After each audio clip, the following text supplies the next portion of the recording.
Welcome back, everybody, to sunny Gilbert, Arizona, where we are ready for today's installment of Pure Smash. It will be Pure Smash number 15 here at Pure Esports.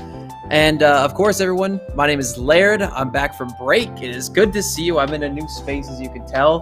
This will probably be subject to change, but, get used to seeing this for a little bit. And of course, I'm here with my good friend, Taco. How you doing, mate? How's it going? It's your boy again. I was here commentating on Monday for the latest pilot program. So now we're getting ready to go into today's Pure Smash because from what I'm hearing, this is actually going to be the final one for the ranking season.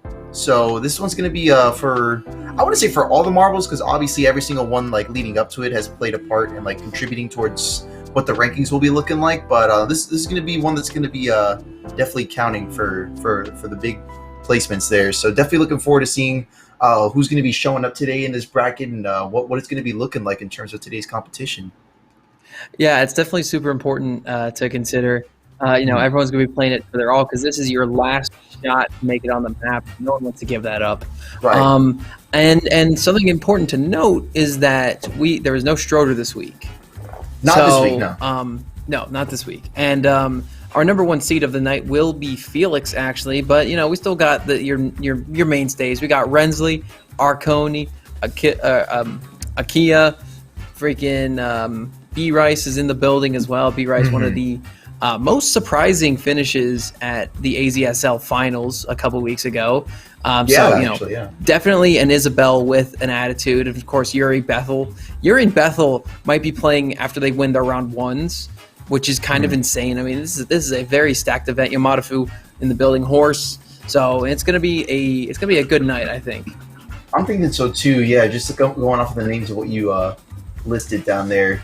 No Stroder, but that's not to say that Arizona doesn't have a very sizable amount of talent that we're going to be ready to show off for you guys tonight.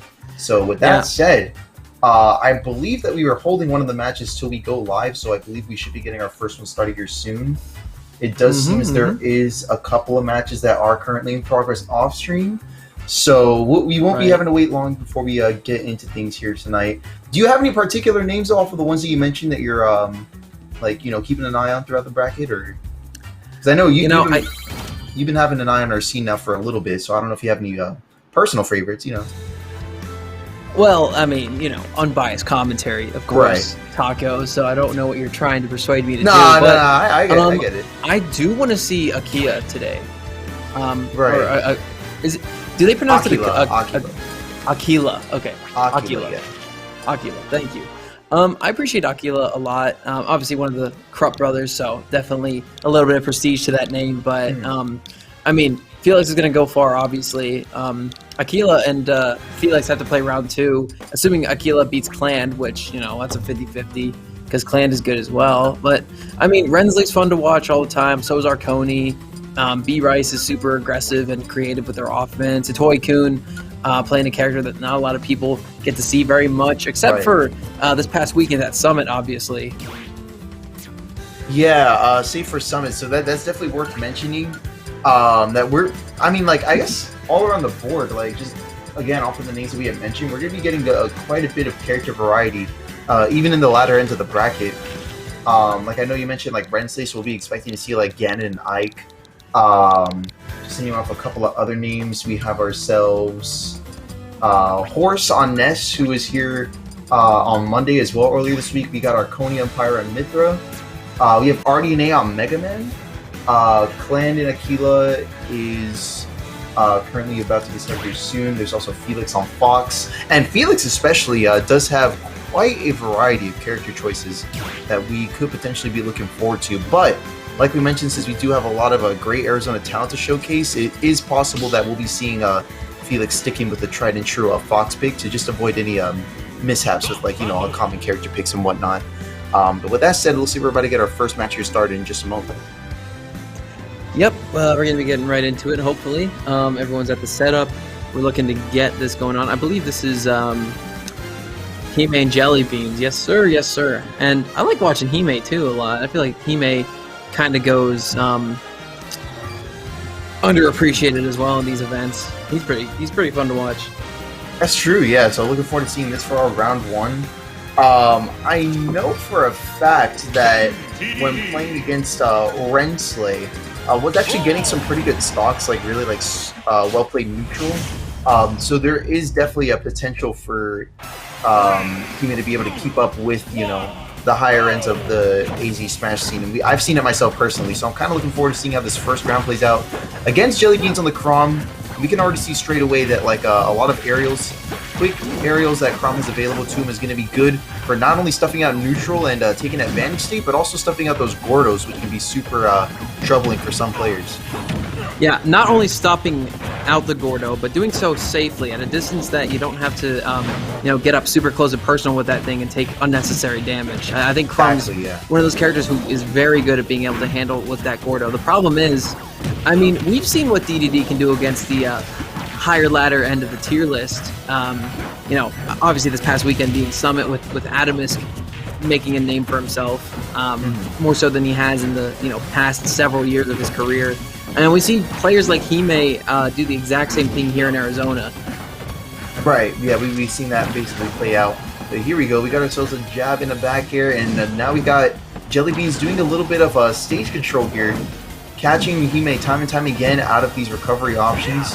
There we go, that good shield from Jelly Beans is going to avoid that damage like you mentioned, but is going to allow Hime to take the stage control on his end and going straight through the up B Aether from Jelly Beans. We got Hime charging up a down B in order to power straight through and take the first off of the night. I think in this matchup in particular, that hammer is going to be super powerful, Taco, simply because, dude, you don't want to get clipped when you're using Aether as either Ike or Chrom. I mean, Ike has a little bit more options to deal with it, but if Chrom gets hit off stage, he's donezo, and that hammer's so good at two-framing. It gives you armor on the swing. You can go right through that sword. It is a great option for dealing with Chrom specifically. Yeah, really good option select. And look at that, punishing the over commitment to the ledge is going to be punishing those that lack of iframes that you'll find yourself in after a couple of seconds. And Hime wasted no time punishing that with the dash attack like you just saw there. So good call on Hime once again. And Jelly Beans is on the last stock for this game, but you can tell that there's a little bit of more method that's going on right now. Not as hasty to rush into the neutrals, kind of just waiting for a good opportunity to strike, and tries to land in front to get it. What I could only assume would have been a forward tilt. So Hime was more than ready to punish that. Yeah, really good call out. Look, catches the high recovery right here, catches him jumping over, and you got to land right in front of him. And I guarantee you, if he saw that purple flash of the counter come out, Hime was more than ready and willing to wait there. I mean, that's right. Dude, it's that passive-aggressive pressure that DDD implicits on his opponent so well. Exactly, and like more often than not, like when you're doing a jump option for the ledge, you expect them to land like in front of the ledge or even on the platform. But Hime, of all things, was able to call out the option of just jumping right over that platform and landing behind it. Was more than ready to punish it, like you saw there. So, like you said, good awareness and foresight from Hime to close out that first game. But here we are, straight into the second game. No character switches, but a switch over to Town and City for the first time tonight. So let's see if this maybe favors Jelly Beans. I do know that Town and City is a good stage for most sorties that, or just like characters in general that get good like lateral strings, like from one side of the stage to the other. It's a very long stage, so you can take those strings and extend them even further with a stage pick like this. But look at Hime, already taking control of the stage, almost gets the down B that we saw the first time around. But Jelly Beans is able to regain some stage control, so let's see what they do with this here going forward. And I actually kind of want to go back to like the stage pick being good for sorties in general. I think it's more so not the lateral combo ability that Chrom and Roy bring to the table, but it's those really early kills at the ledge that are super strong too. But on the other end of that spectrum, DDD has some of the most insane ledge pressure in the entire game. And as we saw a little bit of last game, if you hang on the ledge too long, he will swing with that dash attack. And if the Gordo puts enough pressure on you, you will be dying. Exactly, yeah. So that's something that Jelly Beans will hopefully be aware of in the second game, especially since we did see Jelly Beans struggle with that somewhat in the first game. So let's see what we have here, as now we have Hime with the stock lead, getting a lot of good space neutral beats and even catching it once again. Yeah, and Jelly Beans here now to the last stock on their winner's side for tonight. Is going to be going for a little bit of an edge guard, but Hime's really good at using those extra jumps to stall off stage. Still holding on to these three stocks, they're going to be applying some additional pressure. Good up air, following up with the second one. You got Jelly Beans getting a bit more damage on the board. that falling Gordo is such a good thing to help Hime's recovery, but right now he's trying to find a way back to the ground, and he does get there with that frame quick up tilt that is so good at covering anti-airs and covering landings and everything. He's very good at just making sure approaches from above are snuffed out. And finally, Jelly Beans lands that killing stroke with that back air, but my goodness, dude. Yeah, this down pressure, smash this into that offense Gordo. from Hime. Yeah. Exactly, not just pressure, but also that damage output is really good. You saw that down smash into Gordo. It's going to be piling up for quite a bit. Good grab as well, and we're going to be pressuring even more with the Gordo. Getting the roll read, but not quite getting the timing right. But here's that up tilt. It's basically the equivalent of a Mario up smash. It actually hits surprisingly hard than most people would expect. We even got a close animation too, but there we go. Almost got that repeat of the last game, but instead a parry into up air, or up tilt to close out the game. Really good stuff though from Hime. No, absolutely, dude. I mean, what a great character DDD is. Again, DDD is a character who's so low on a lot of tier lists. Chrom is one who's very high on a lot of them. But yeah, that don't mean squat when you're in the state of Arizona, because it just doesn't matter. You know, everyone in Arizona's got these oddball character picks that they can make work if they really put their metal to it. I mean, you saw Adamus this past weekend. I got to keep mentioning it because, you know, Tri-State, woo, but he was brought out to the most prestigious Smash tournament invitational in the world with DDD, a character who everyone thinks is useless. It is a one trick. And, you know, people like him and Hime proven that this character might be someone to look out for. Because no, tiers don't matter if you don't have character matchup. Exactly, yeah. You could be going up against a character that is far below your own character's placement on the tier list, but that doesn't necessarily mean that you know, said player doesn't know how to pack some heat with that character, just like you saw there, and just like you mentioned as well. Yeah, several players, given that, you know, they are very sparse, spread apart, they're out here working. You know what I mean? Out here putting in work on these definitely underrated picks. For sure. I mean, yeah. And dude, Hime, I feel like they kind of got underseeded tonight because they're going up against Arconi round 2. Yeah, they're going to be going up against Arconi next, so good luck to Hime, and great stuff so far from what we saw. But yeah, but definitely. Let's talk about something kind of important here, Taco. Let's look at Ascension, baby, because this is going to be the hottest event in the Southwest the entire year. You know, after a very long time of COVID-19 kind of running the show here, we're finally returning to good old Arizona Smash in downtown Phoenix. We got Ascension coming back in October, baby. That's right. It's almost here, and it's like we just got into September like today, and honestly, it's creeping up. To be honest, it feels like it wasn't that long ago when we first announced this up and coming Ascension, and now we're already, you know, creeping ever closer to it. And I'm excited. I'm really excited. Definitely looking forward to coming out there for October 23rd, because I just miss offline Smash, you know. And I know that like it's here for the most part, you know, like given that like we're still like wearing masks and all that to make it all possible. But you know, we're just getting ever so closer to just to normality again, which always feels great. But here we are getting our second match for the day started. It's gonna be our second DDD of the night too. Yep. Second DDD of tonight. We got Hitoi-kun going up against Cub on Pokemon Trainer, which, to be honest, for a prominent character like Pokemon Trainer, I feel like it's been a minute since I've seen one. At least like here, like when I've been commenting these past couple of weeks, it's been a minute since I've seen Pokemon Trainer. So let's see how Cub holds up on this character. And against this matchup, like we mentioned, definitely a low-tier character, DDD, but it can be a hard matchup if you don't know what to do. Already applying some pressure with the down tilts off stage, and even gets a Gordo immediately followed up by down B to take the first stock. So Hitoi-kun is also doing a great job at demonstrating the work that this character can put in. And yeah, off to a great start for this first round. Dude, I mean, again, I don't need to say it much more. This DDD can put on so much pressure at the ledge that you just do dumb things, and you get hit by dumb things as well. So, Hitoi-kun definitely playing to their strengths right now with this character, but not to be outdone. Cub with the forward air up B to take that stock really early. That's right. So good job from Cub for being able to keep up right now with this awesome gameplay that we're seeing here from Hitoi-kun. But Cub is finding himself off stage. Good air dodge, but tagging successfully. We got Cub playing it smart, playing it safe, getting back onto the stage. Not really trying to apply too much pressure, save for that back air. I do like this late switch game that's going on. They wanted the Ivysaur to come back out because Razor Leaf does a good job of hitting back Gordo, and those disjoints are very good for approaching characters like DDD. Problem is, Ivysaur's got one of the worst disadvantage states in the game, dude. I'm not going to sugarcoat it. And, you know, right now we're seeing how difficult it is for Cub to make their way back to the stage, and, you know, they weren't even able to do it. No matter what they tried, Hitoy-kun was in the ballpark to get them with that punish. That's right, and now that we got both of these two players at a low percent, we're seeing a switch to Squirtle from Cub to try and get those low percent combos in to rack up that damage, because right now we have a 1-stock deficit for Cub to make up for it. So a good move making that switch, but as we reach the mid percents here at 61, gonna get almost caught with the up B, but good job using that last second spot dodge to pile on just a bit more damage. Cub, you know, might be at a deficit right now, but I'm seeing very genuine flashes of brilliance coming out at every turn. I mean, we saw that back air into tech, you know, just a couple minutes ago.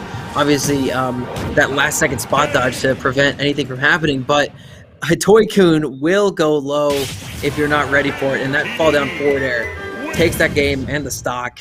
And we're going to game 2, but, you know, Cub's making me a little bit impressed because of how technical they are at this point. That's right, yeah, and like we mentioned, DDD is a hard matchup to keep up with, so hopefully those little flashes of brilliance, like you said, coming out from Cub can turn on that light bulb that's much needed to get a good download on this matchup, because I feel like Cub is keeping up for the most part, but still falling behind like we saw that first game unfortunately going to fall under. Yeah, 100%, and we do see the Lucina switch coming back out. Personally, I do think this is a lot of a better matchup than Pokemon Trainer is, because Lucina can actually get out of disadvantage a lot more easily, and they're more mobile with disjoints as well. The problem is, this is probably Cub's secondary character, and they might not be as polished as the Pokemon Trainer is, but right now, that's not stopping them from putting on a pretty good show of offense.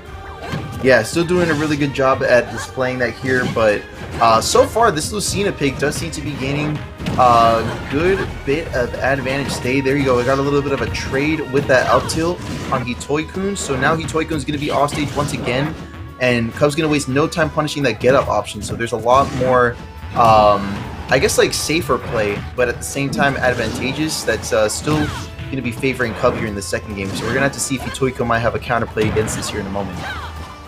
Yeah, well, this Battlefield pick is, you know, generally thought to be good for sorties, but, you know, I think Lucina doesn't actually get too much off of it.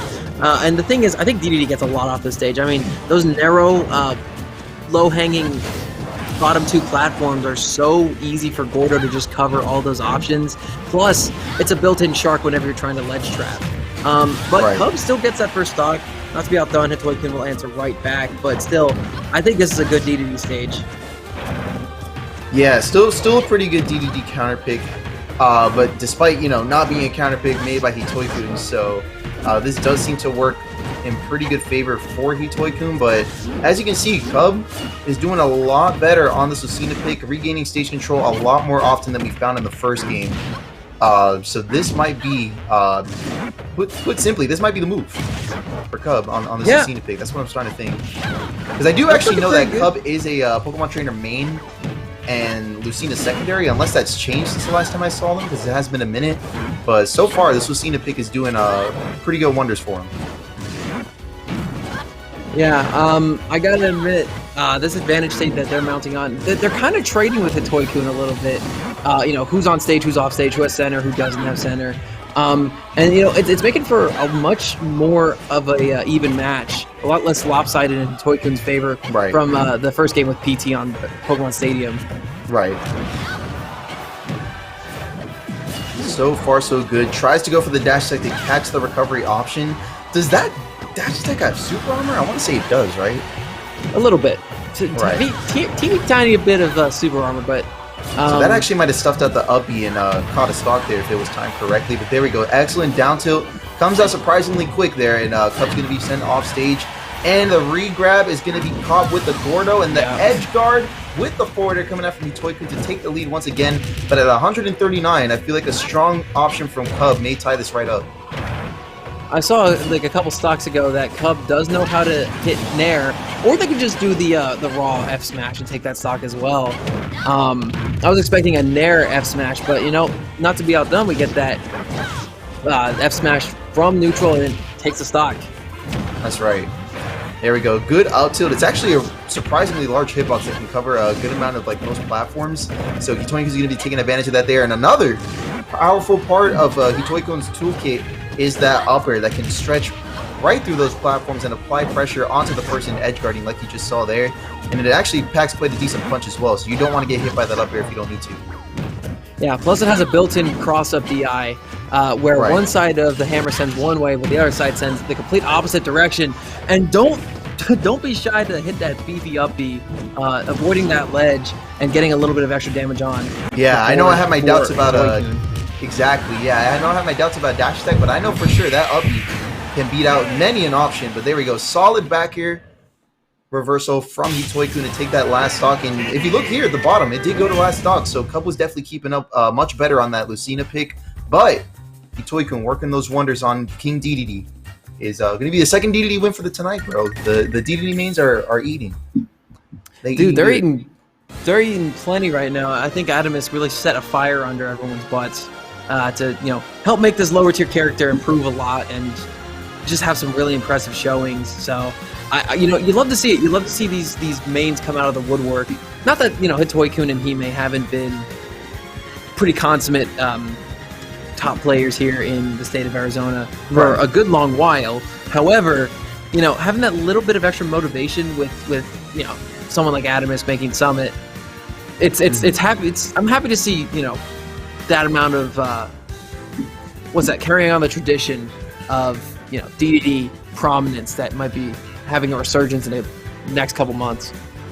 Right, yeah, definitely getting put onto the map like we touched on earlier, so that's always great to see. And to be honest, I feel like do you think there might be any other characters that are maybe on the up and coming? I mean, the Aegis is definitely going to be a popular character. I think the Aegis might be the next Joker, Taco, to be honest with you, because of how everyone's blowing just the top player success out of proportion. Right. I mean, and yeah, that's true, because like some people like to argue that like the recovery options can be somewhat predictable and exploitable, and that's true. But at the end of the day, while it is a valid argument, the results kind of have just been speaking for themselves. We saw how great Aegis did over at a Summit, and we have been seeing over the past couple of weeks, like just to name off one name, we got our Coney Pyro and Mithra that has definitely been putting in metric ton of work for the character and just representing what the character's capable of. So great stuff from every single notable Aegis player like Cosmos, like Arconi over here on our end. Do you know any other Aegis mains that you wanted to point out? No, I'm good. No. It's like they're everywhere. Again, characters definitely gaining prominence. I mean, no pun intended, obviously, with the prominence revolt, but yeah. It's just kind of like this character has the potential to be the next Joker, but I still think Joker's going to be better on the tier list, and I still think it's going to take a lot of work before the characters reach that level. The thing with top players getting that good, like Cosmos, Leo, Spargo, is the fact that they're insanely good in advantage state, and that's a character who really tends to reward that quite a lot. So again, Joker's the same way. You have these very technical mains coming out, but the thing is, the more experience is in the pool for those characters, the better the players get against those characters, and they fall off a little bit. Like, there's a lot of Joker players. Joker's still a very popular character to pick, and he's top tier and all that shenanigans. Probably the best character in the game, in my opinion. But a lot of people play the character, so there's a lot of Joker matchup experience to go around, and that being said, it takes a lot more for these Joker mains to get those wins anymore. So and that's a good thing to mention, because while I feel like Joker at the end of the day might be better than Aegis, at the same time there is like that, like I guess you could call it like a plateau factor, where Joker was the first official DLC besides Piranha Plant, so the character's been out for well over a year now. On the other hand, we still have Aegis, who while they do seem pretty straightforward, there has been and still kind of is some new stuff that's coming out with the character, whether it be big or small. So there's a little bit of like we're still like in like that rising arc phase of the character, to where they, for that reason, might have a little bit more of an edge over a character that basically everyone has gone up against a good number of times at this point. Yep. But, you know, that conversation being out of the way, I believe our next opponents are going to be sitting down. And I have an announcement to make. Aquila is out of bracket. Oh, have they DQ'd or? Yeah, it was a DQ. I It's see, unfortunate. yeah. I wanted to see him play, but maybe they didn't make it. Rensley actually out of bracket as well, too. So, two of the Krupp brothers. No, I didn't see the camera move. We're still good on the camera. Talking to Sorry, we're production. trying to hammer out production things a little bit, chat. Don't worry, we're doing this as we go. We're just looking for the next match to be on stream. Oh, that camera got moved. Oops. I think it's gonna be RDNA versus Bright. RDNA not a player I'm familiar with, so this will be fun. But Bright definitely somebody I'm a little bit used to seeing on stream these days. Mm-hmm. And there it is, the Incineroar coming out. Yeah, they're going to the Incineroar, so let's see what that's shaping up like. Because Oh, to be honest, Mega Man! it's been a hot minute. Oh, Mega Man versus Incineroar. So, dude, hey, funny story about Mega Man. Oh, Yeah, what about Mega Man? hang on. Wait for it. Okay, so funny story about Mega Man. Dude, this guy's got a lot of projectiles. You know what's crazy about projectiles? Incineroar sucks against them. But you know what's also Yes. crazy about Incineroar? Simultaneously, you could suck against projectiles, but also kind of need them to be really good because of revenge. Yeah, that's true.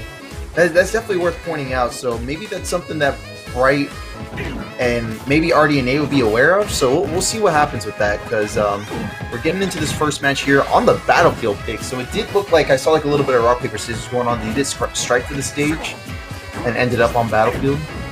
So I don't know, but it does look like they are playing the set as intended right now. So I don't think the players are complaining. I think we're just gonna get right into this thing. And right now we see RDNA with an epic offense being mounted. But I think Incineroar with Metal Blade is gonna be a terrifying thing if Bright can utilize it properly. Right, it seems like Incineroar might have a couple of strong confirms he can get off of Metal Blade and the like. So there we go, already getting that revenge dash tech, albeit it was a soft spot. There we go. Okay, nice tech from Bright to get back to ledge safely. But this is going to be volatile to say the least. I mean, one revenge is really all it takes for a massive amount of damage to get built up on RDNA. But on top of that, RDNA can just kind of zone out Bright and make sure he just can't get in at all ever. And you know, he's doing a good job of stopping off these like side Bs, any approaches because of how big Incineroar is. But again, you gotta watch out for that revenge. So it's gonna be quite petrifying every second of the set, to say the least. Yeah, and like we mentioned, Bright definitely does seem to be well aware of the utility available to him, but check it out. No revenge needed. We got ourselves a solid confirm with down tilt into forward air, which is a really strong option there coming out from Bright. Here comes our revenge right into the immediate dash attack and getting the revenge once again. So yeah, Bright definitely seems to be playing off that very well, but RDNA doing a great job of keeping up. Only a 39% deficit going into 2 stocks apiece here for both players. Yep, and dude, I think Bright with a lead is one of the scariest players in the Arizona scene. Plus, he knows how to SDI out of the whirlwind up air and survive with very little damage being taken. From 2, a lot of people usually see themselves at the higher end of like the 20% range, but Bright actually only took 11 out of there and just was not juggled even the slightest. So this matchup knowledge definitely seems like Bright has more of it. Yeah, that's what it's starting to look like to me as well. And there we go, get the neutral B to catch the recovery option towards the ledge. Let's see what else Bright has. Is now RDNA is reaching the 145% threshold. Good safe play there with the leaf shield, but at the same time able to get it some additional damage. And keep in mind, Man, Mega Man is quite the chunky boy there. All those nuts and bolts and screws and everything in the side of that super fighting robot is definitely allowing it to survive much longer than some people might even expect. But there we go. yeah, but it On the only last takes stock one that grab RDNA from Incineroar, one big old backbreaker, and Bright has a stock lead yet again. That's right. Here we go. Got ourselves a solid back air. Almost tries to go for a down air, block an up B that was going downwards, but a little mishap on the timing. Right, Here we go. and now we see RDNA doing a good job of just stalling out that revenge, making sure it doesn't come to pass. And another mistimed revenge to make sure the crash bomb gets a... wait, no, did he time that right? It's only flashing a looks like- little bit. Looked about right to me here, but check it out. We got ourselves a well-timed side B to put RDNA at 70, and a well-spaced F tilt to put him at 87%. But Bright is still living here at 170, and there's that backing from center stage to close out that stock. Yeah, now RDNA really needs to just kind of play the chip game at this rate. Make sure they stick away from Bright and their devastating options. Not get grabbed, not get side beat, not get smash attacked, not get dash attacked, anything. Doing a good job of, using these platforms to get that evasion out, dash dancing back and forth, tossing those metal blades and using the leaf shield to cover those more ambiguous angles. The problem is that Bright is now having all that rage, but he gets spiked. Oh, he hits the my tech, though, gosh. Yeah, that right was into the really stage. cool. Bright's playing amazingly right now, but RDNA does not want to fall this early either. That's right. Both of them are hanging on at this really high percent. Good job to RDNA for making this percent comeback, but that neutral B is going to be trading with the forward air and closing out the first game with Bright coming out on top. I think it might have actually been a dash attack if I didn't see Let's see incorrectly. Oh, Yeah, that it definitely was dash yeah. attack. Yeah, That was no, it's dash all right. They send at similar trajectories. Plus, it was that close range. But I think the stage pick will be PS2, if I heard correctly. And we're going to be going right back into it. No stoppage of the action here. And considering it's a big heavyweight versus a very heavy zoner, it's been a very interesting set. Just these players flexing their game knowledge on each other. I would say so too. So let's see how it progresses here. Because to be honest, it did seem like RDNA did walk away from that first game with quite a bit of knowledge on a admittedly pretty obscure matchup here against Incineroar. So let's see how all that knowledge is going to be applied in this next match here. Already we see him trying to bait out the dash attacks to punish with that downward angled metal blade. So that's a pretty good game plan. And hopefully we'll be seeing some payoff on that later on. Right, but speaking of obscurity, Mega Man, pretty much as obscure as they come, honestly. You don't see a lot of mains of this character anymore. And people do consider Mega Man to be at the higher end of the tier list for sure.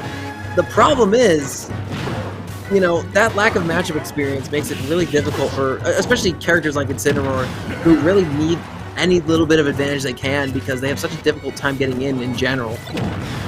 That's right. So with that said, let's see. Oh, we got Bright going for a follow-up on that metal blade. Almost got it. Good parry from RDNA, but not enough time there to avoid that next hitbox. And good plays come out from the both of them here. But there, we got another, what is that? I forget the name of that. It's like an air shooter or something like that, but good S-smash. RDNA. Dude, you just made me... I want to say Hang air on. shooter. Yeah, I want to say air shooter because I I think do play a little bit. Mega Man. Wind Cutter, I think, sticks out to me. Hang on. Anyway, I gotta admit, I do love all of these. I don't know, just these little menial interactions of these players just showing off how much they know about the game. Because it feels like these guys are kind of freestyling on the track right now, just trying to see what will work in the moment and making it work, making these interactions go, in either one of their favors. And I don't know, this is how the game's supposed to be played. Like, very little matchup experience. These guys just going at it with their characters, playing the best they can. And honestly, this has been super interesting because of that. Yeah, that's kind of been adding up to some pretty interesting interactions, if I'm being honest. But here we go. Speaking of interesting interactions, we got a little bit of a trade-off with that Crash Bomber. And there we go. Almost gets the hard knuckle down air. Not going to be able to land it, but the Mega Buster F Smash. See, now I'm calling out all these names. I'm calling out all the Mega Man moves now. I was like, wait a minute, I do like I this love series. Mega Man. Yeah, there we go. Good loop shield. We'll be applying some additional pressure with those jabs. And there we go. Solid back air into that grab reset there. Here we go. We got a Bright coming in with that up B. And at one stock, I mean, they're looking dead set on tying up the stock count with some pretty great neutral options. But RDNA is also doing an equally good job at stuffing it out. And we look like we could be on our way to a game 3 with how RDNA is shaping up in this round 2.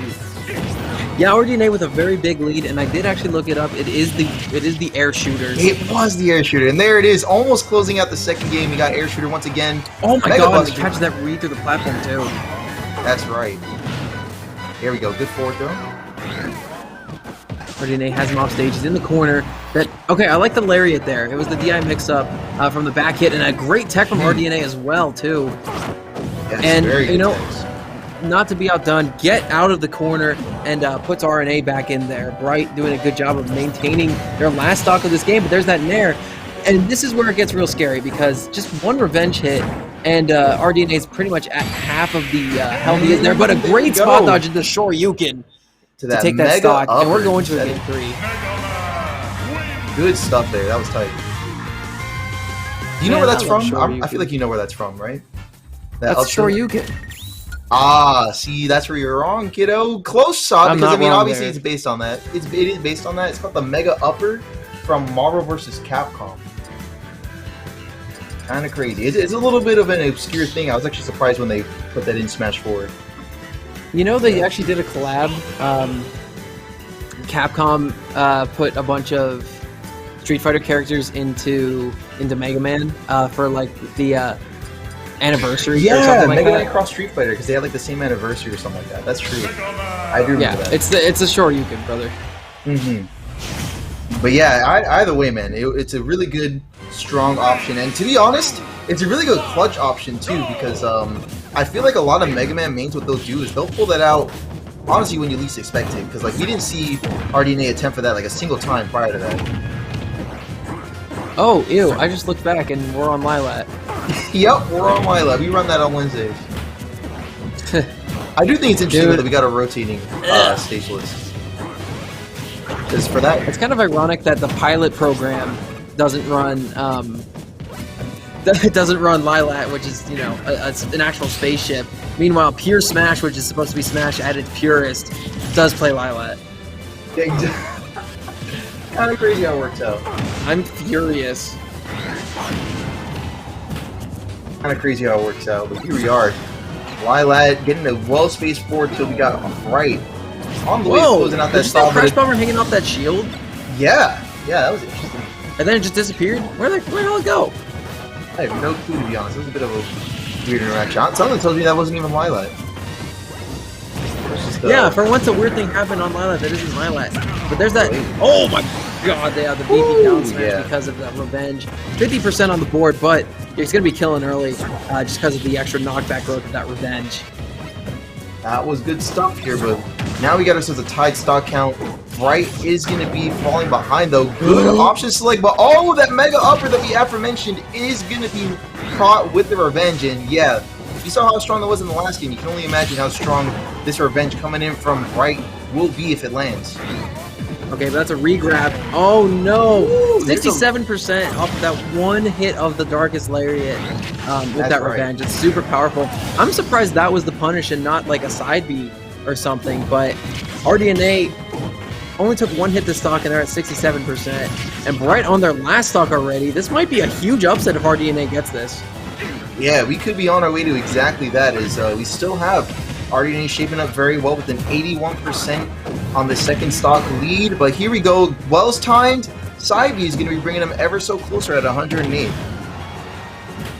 Yeah. Right now, Bright just needs to keep RDNA in the corner if they want to even up this match. RDNA needs to find a way back onto stage. They need to land, they need to get some ground under their toes, and they need to work on this movement and keeping out Bright with those projectiles. But unfortunately, the Lylat slant is going to be catching that Metal Blade, and Bright is right there to capitalize, taking the stock. That's right. With that said, let's see here. Good catch with that. And just like that, Bright is back in the lead here in this match. Oh, but a hard knuckle to come down with. Yeah, and right now, RDNA is doing a really good job of calling out the revenges, waiting, hitting them with the grab, making sure they don't have even the slightest chance of giving that revenge to Bright, because he knows that's exactly what Bright needs and they want to win this thing. And I gotta admit, this neutral game from RDNA just looks so oppressive. I don't know what Bright can do about it.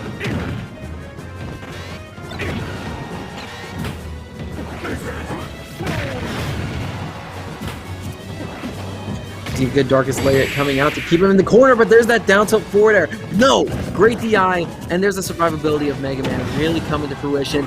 That up air will not kill either. Metal Blade has him in the corner. Oh my god, the down smash. Yeah, I was so close to connecting. That would have been the game, but RDNA holds on just a little bit longer. Taco, you're back. This is so intense, man.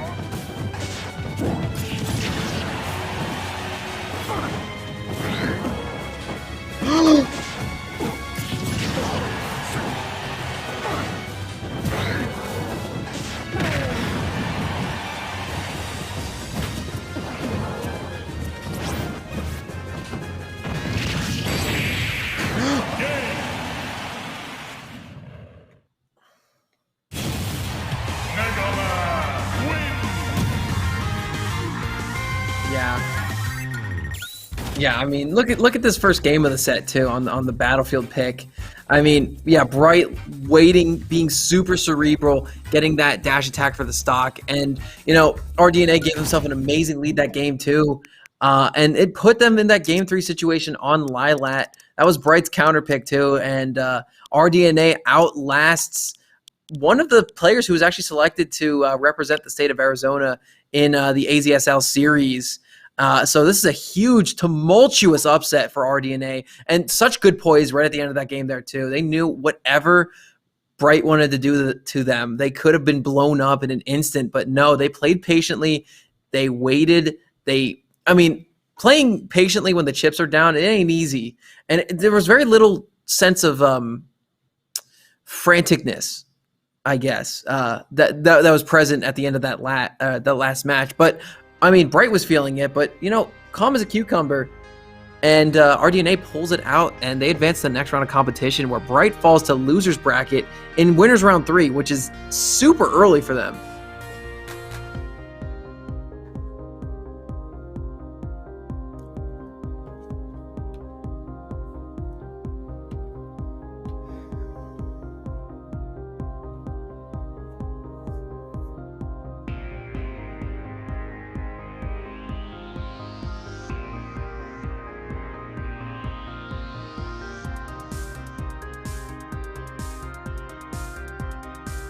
Oh no.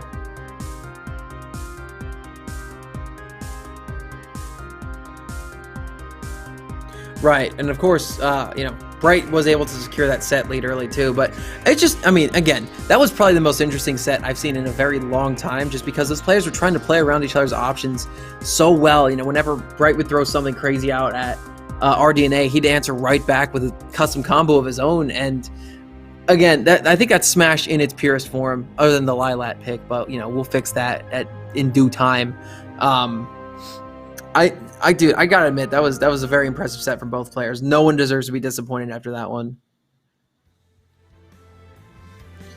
So, shifting gears a little bit, we're gonna be having Reflex and Passion on stream now, and Reflex is somebody I mistakenly have neglected to mention.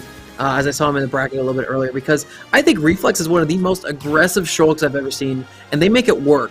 Monado art or no Monado art, and dude, actually, I think it was not only their aggressiveness, but their Monado shifting just at a whim, at a moment's notice. At the drop of a hat, they can throw out the art they need at any given moment and get a lot out of it. Like, there's never a moment when Reflex switches to a different art that he wastes it.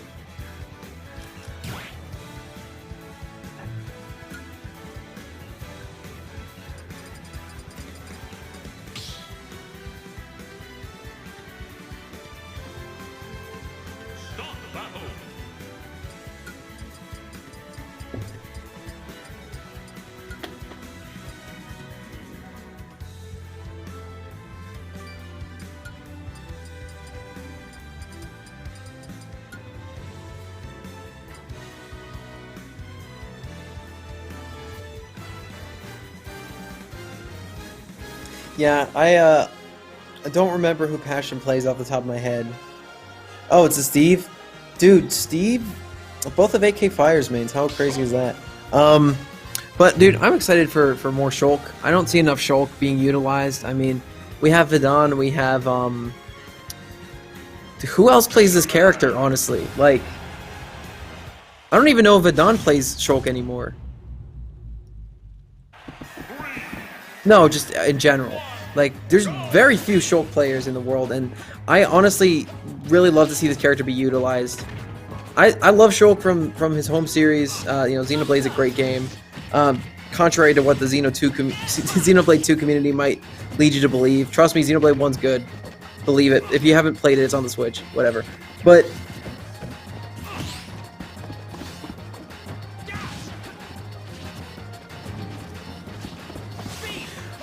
right, and I've heard Nico actually switching it up and playing Sephiroth more often than the Shulk too. So again, it's like the changing of the guard. But Passion doing a good job of making sure that it's not too far out of proportion right now, and they are making Reflex play around their options. And Passion, I think a couple weeks ago, I think Pure Smash 13 had a really good performance as well, but there's that switch to the Smash model on a dime and takes that first stock very quickly.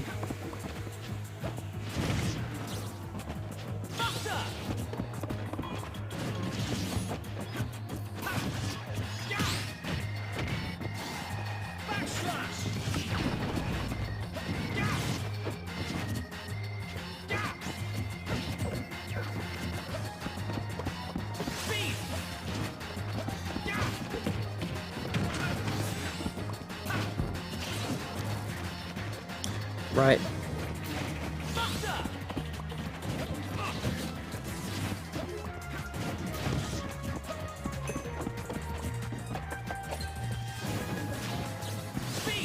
I freaking love, again, Reflex not overextending even a little bit. Passion does have Diamond Tools out right now. There's the up smash, but the shield art comes out just in the nick of time to help survive that. And here's the smash art. Has Passion in the corner, but nope. Not going to over-engage. Going to have that jump out primed and ready. And again, Reflex just kind of letting Passion get these materials. I would say it's ill-advised, but right now, Reflex just isn't overextending even in the slightest bit.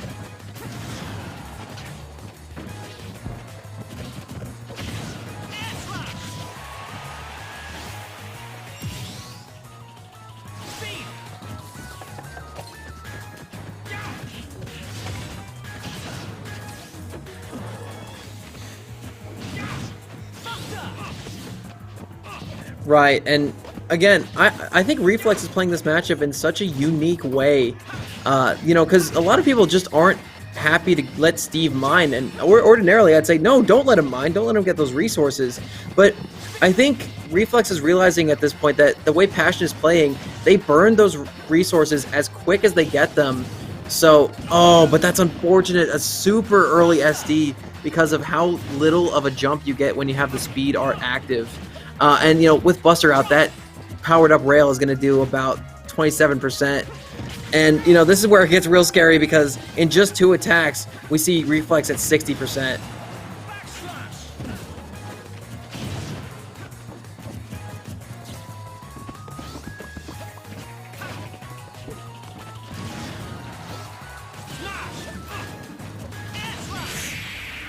Okay.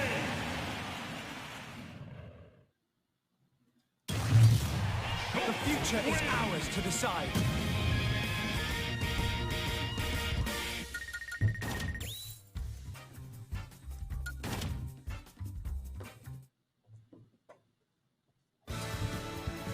See, that's the thing about making or having a well-endowed Steve at the end of the match, because they can very easily turn things on their head. And that's another thing about Shulk.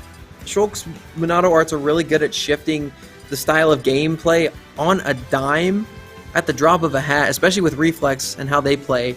The problem is that there's some detriments to the Monado arts as well, because like with things like Buster or Jump Art, you get these cool buffs, but you take more damage with those as well. I mean, and again, we saw Speed Art not really play to Reflex's advantage either, because they lost their jumps a lot earlier and they didn't have a way to get back to the stage. So, you know, that's a push and pull of Steve, and, you know, especially playing against a character, or excuse me, that's a push and pull of Shulk. But that's the thing about playing against a character like Enderman, like Steve, because they can just absolutely come out of nowhere with insane combos, with ridiculous damage output with those side Bs at a moment's notice, and if you're not ready to deal with it, you are going to be taking a ton of damage and possibly dying in some jank way.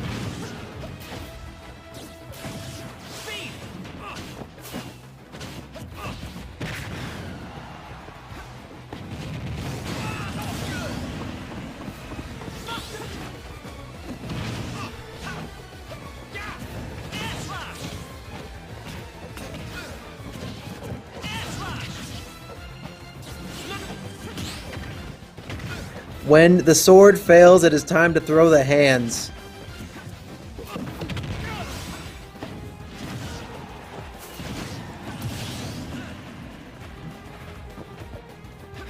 That's a good one.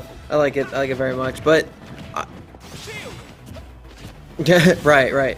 Like, I'll still fight, but it's oh, okay, a little bit of a misplay there. Reflex. Okay, I can kind of see what they're doing now. They're not letting Passion mine and give them space. Reflex is actually waiting for his arts to come back so he can have way more options for how he wants to play whenever he does eventually approach.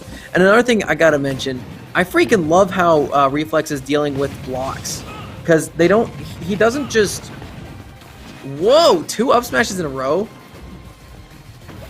Yikes. Oh, and there's the anvil. Yeah,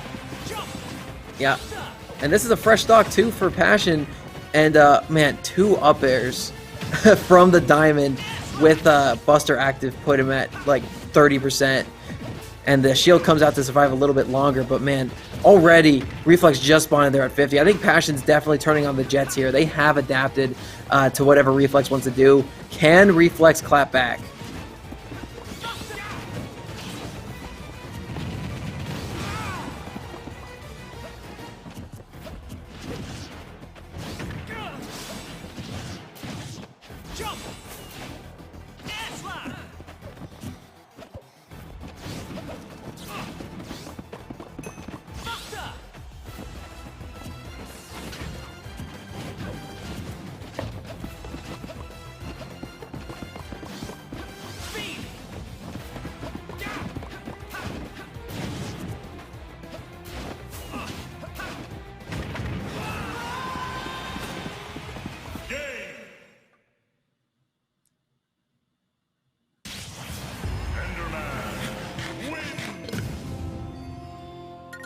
Yes, sir. I mean, that was very cerebral, the way Passion just picked Reflex apart there. I mean, Reflex was so on top of it in game 1, and then game 2 comes around, Passion just chewed him up and spat him out. I mean, there's no better way to describe that. And Reflex needs to play a little bit more to their strengths, I think, going forward if they want to come out on top of this. I want to see more aggression. I know you're waiting for your arts to come back, but when you give Steve the access to these resources, they can use it and go a very long way with it, especially when they have access to diamonds readily. So, yep, the Buster comes out first. Interesting. But I do appreciate that Reflex doesn't just see red whenever Buster's active. They do pick their spots really well in that situation.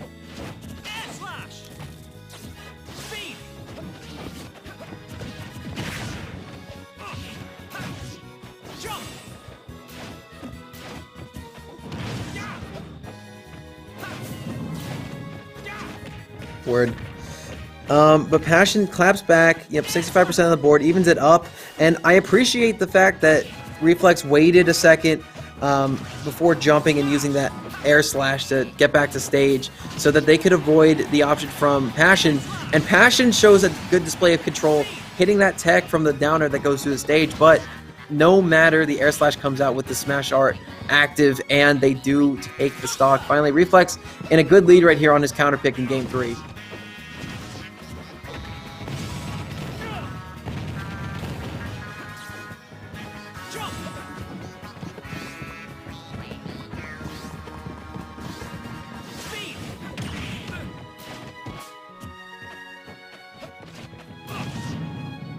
Oh, well, that's unfortunate. Should I just go?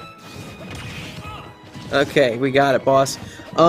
Look, this rage is starting to build, and that gets really scary on a stage like Smashville, or excuse me, Town and City rather, because if Smash Art comes out at this percent with the rage super close to the blast zone, that could be a dead Passion at like super early percent. There's the Smash Art comes out, but not just yet. Passion's gonna get right through it. And then I love that Reflex disengages, make sure that you know, they don't have Smash Art out when they're at this high percent, just not letting any risk be taken. Uses the shield to get back down, but Passion has another diamond on deck for their last stock too. And you know, little bit of iron, but that gold is super important as well That's because now right. you have access to the powered up rails. Yeah, 157% on there, and still we have Reflex hanging onto this stock. So we gotta see if the Speed Art Monado is going to be doing the job. So far, so good. Definitely using a lot of mobility to just avoid damage completely as opposed to shielding it with the Shield Monado. But an up throw from a good out of shield option from Passion will be tying up that stock count. Right. And the smash art's out, but there it is. Yeah, the weak hit down air will be killing from center stage. That knockout back growth that smash art provides Taco is so insanely powerful.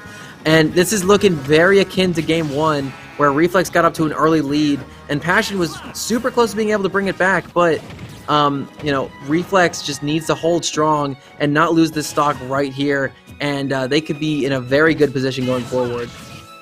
Yes, that's what's going to be important here to see. But right now, Reflex is going to be off stage, No caught tech. in an untechable option from Passion's Anvil, and yeah, last stock situation here for Reflex, but Passion is going to be doing a good job at keeping up despite them also being in the same situation. So you got to see here if they can keep that momentum up that they did to tie this up. But at the same time, here comes Passion with the flurry of aerials with these Speed Monado arts. Definitely putting it to good work. Passion trying to go in for an F smash to catch a drop from the platform. And here comes Buster Monado. Passion ever so slightly getting some additional percent on there thanks to the Buster Monado. And here comes the gold Right, tools. and- That's going to be very useful here. Yeah, I mean, I think it's diamonds actually again because Diamonds, and then I think like yeah. the axe is going to Those be are back out. Oh, wait, Oh, yeah. that F smash is. Oh wait, no, it was wood. That's right. Yeah, a little Yeah, bit of I think- interesting thing there with the tools is that like sometimes you could end up with a diamond, gold, or like a mix of materials depending on which one was broken when you use the crafting table. So that's kind of what we Right, have. but they don't dealing get rid with of your right good now. ones, and yep, there's that roll in. Good we read go. from Reflex, good pressure with the smash art. Finally take that stock too. And I think right at the end, their Passion's luck ran out. They ran out of strong materials to use, and yeah, that was curtains. But great poise from Reflex again, almost getting come back on, but nope, they hold out right at the very end there. And they advance to the next round of competition with a very good showing, a very unorthodox method of dealing with a character who's been a problem for quite a while in that Steve, and you know, earning their spot in winners quarterfinals against V. That's right. V coming up next on the Isabel pick, which is quite the rare one. So say for like B-Rice that we do get pretty often, given how excellent they are at playing that character, but now we get a little bit of a different twist here, as in V, not very often that we get to see them on stream, but still a pretty... Oh, okay, never mind. It actually looks like instead we're going to be getting Arconi and Yomadafu coming up next. So that's going to be Game & Watch versus Pyramithra. And both of these two, if you're in the Arizona Smash scene, needs a little introduction. As Arconi is definitely one very important up-and-comer in our Arizona Smash scene. Yomadafu, the same label could be applied as... on the other end, it's going to be playing Game & Watch. So, we'll be seeing that matchup Yes. shape up here shortly.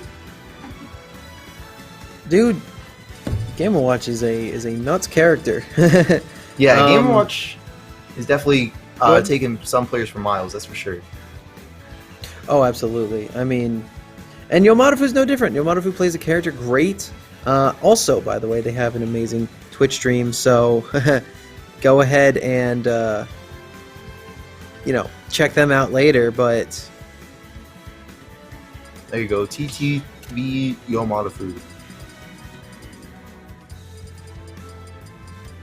Alright, looks like the pick is going to be on PS2. This one's pretty alright. Honestly, I feel like Pokemon Stadium has a pretty good selection of music. Pokemon music goes in. That's what I feel like.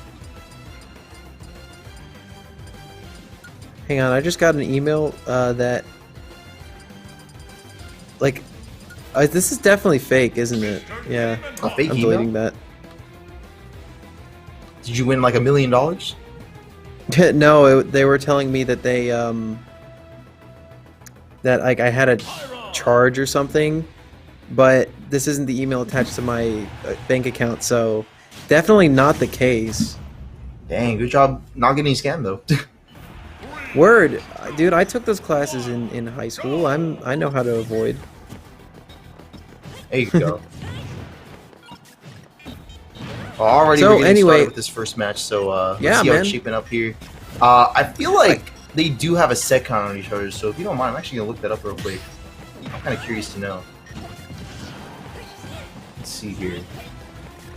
Got Yomadafu going up against Arconi, and so far it's a pretty even match. Not too much damage is being distributed right now, but already you can see Arconi trying to make stretches to get it confirmed, gets it, and closes out the stock completely. Off of one side, we were getting a footstool into down air up smash to take the first stock of the set. Right, and dude, that's the explosiveness of Pyramithra. They can take those stocks at a moment's notice, especially against a character like Game & Watch, who weighs so little and is so easy to get called out with these swords. You know, Game & Watch generally a shiftier character, but having ginormously, obscenely large hitboxes like Arconi's Aegis has, it's definitely scary for any little man. That's right. So let's see here. With that said, it looks like they do have a set count of 1-0 from what I'm seeing.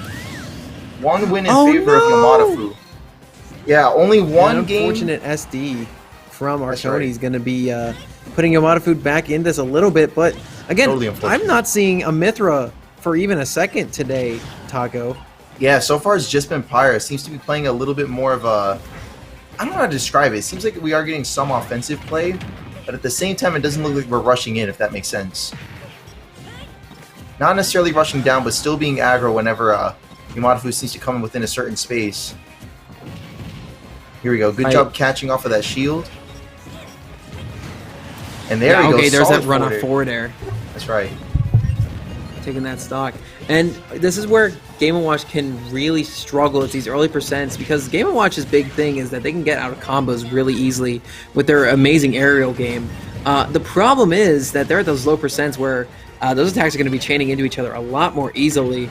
And again, having big hitboxes like Pyra has access to is very good for pinning down this character who's normally so shifty. That's right. So that's going to be something for Yomadafu to take into account here. Good job avoiding the up smash, but kind of just went in straight towards it at the same time. Still just managed to power through and still going to be able to survive against this Prominence Revolt coming out from Arconi. Good job blocking the up smash once again. Going to get a forward tilt punish. Tries to go for a down air to close out the stock. Not quite going to be able to land it, but we got the last hit of Nair. Almost leading it to a back air, but that's going to be enough to close out that stock, and now we have a tied stock count. But as you saw, that Prominence Revolt almost took out this stock, so there's going to be a lot of options available to Arconi to potentially close out this first game here. Right, and a little dashback action from Arconi. You know, Pyra's not the fastest character in the video game by any stretch of the imagination, but she can cover a lot of space. Her threat range is huge, especially with that dash attack and the access to those F tilts that she has. But the problem is, when she's getting juggled, she can really take a lot from it. Unfortunately for Yomadafu, though, that Arconi has that well scouted out. They're able to get out of there, and there's the Prominence Revolt to try to take an early stock as well. I mean, this pressure that Arconi's exhibiting without overextending is just devastating. Oh yeah, you're right. Here we go. Got a back air once again, and Arconi's now going to There you be go, on the edge guard. ropes. Only one uppy left, and it's still going to keep them in. Gets the jump option off of the ledge, and a Nair to catch Yomadafu's edge guard attempt to close out the first game. Good comeback there from Arconi, I gotta say. Yeah, I mean, Arconi was on top of the entire match, but I gotta admit, right there at the end, had Yomadafu been a little bit less safe, they went off stage to go deal with the Pyra, they definitely could have lived there, and they could have actually taken that game right from underneath Arconi's toes. Yeah, that's again, true. sometimes playing ballsy is a little bit important, especially when you're risking nothing by going out off stage against Pyra. If That's she tries true. to swing at you, she's dead. You're out of If it. you don't, if you miss her, you just get back to stage because you have that insanely good offstage game in general. I Right. mean, there was very little risk there going for that kill, and I think playing passively was what led Arconi to actually taking that game. That's right, and we're getting straight into this next game, so we're going to see how that gets applied. I think there's someone knocking at my door. I need to check that real quick. Just give me like 1 second. I think there's like someone at my door.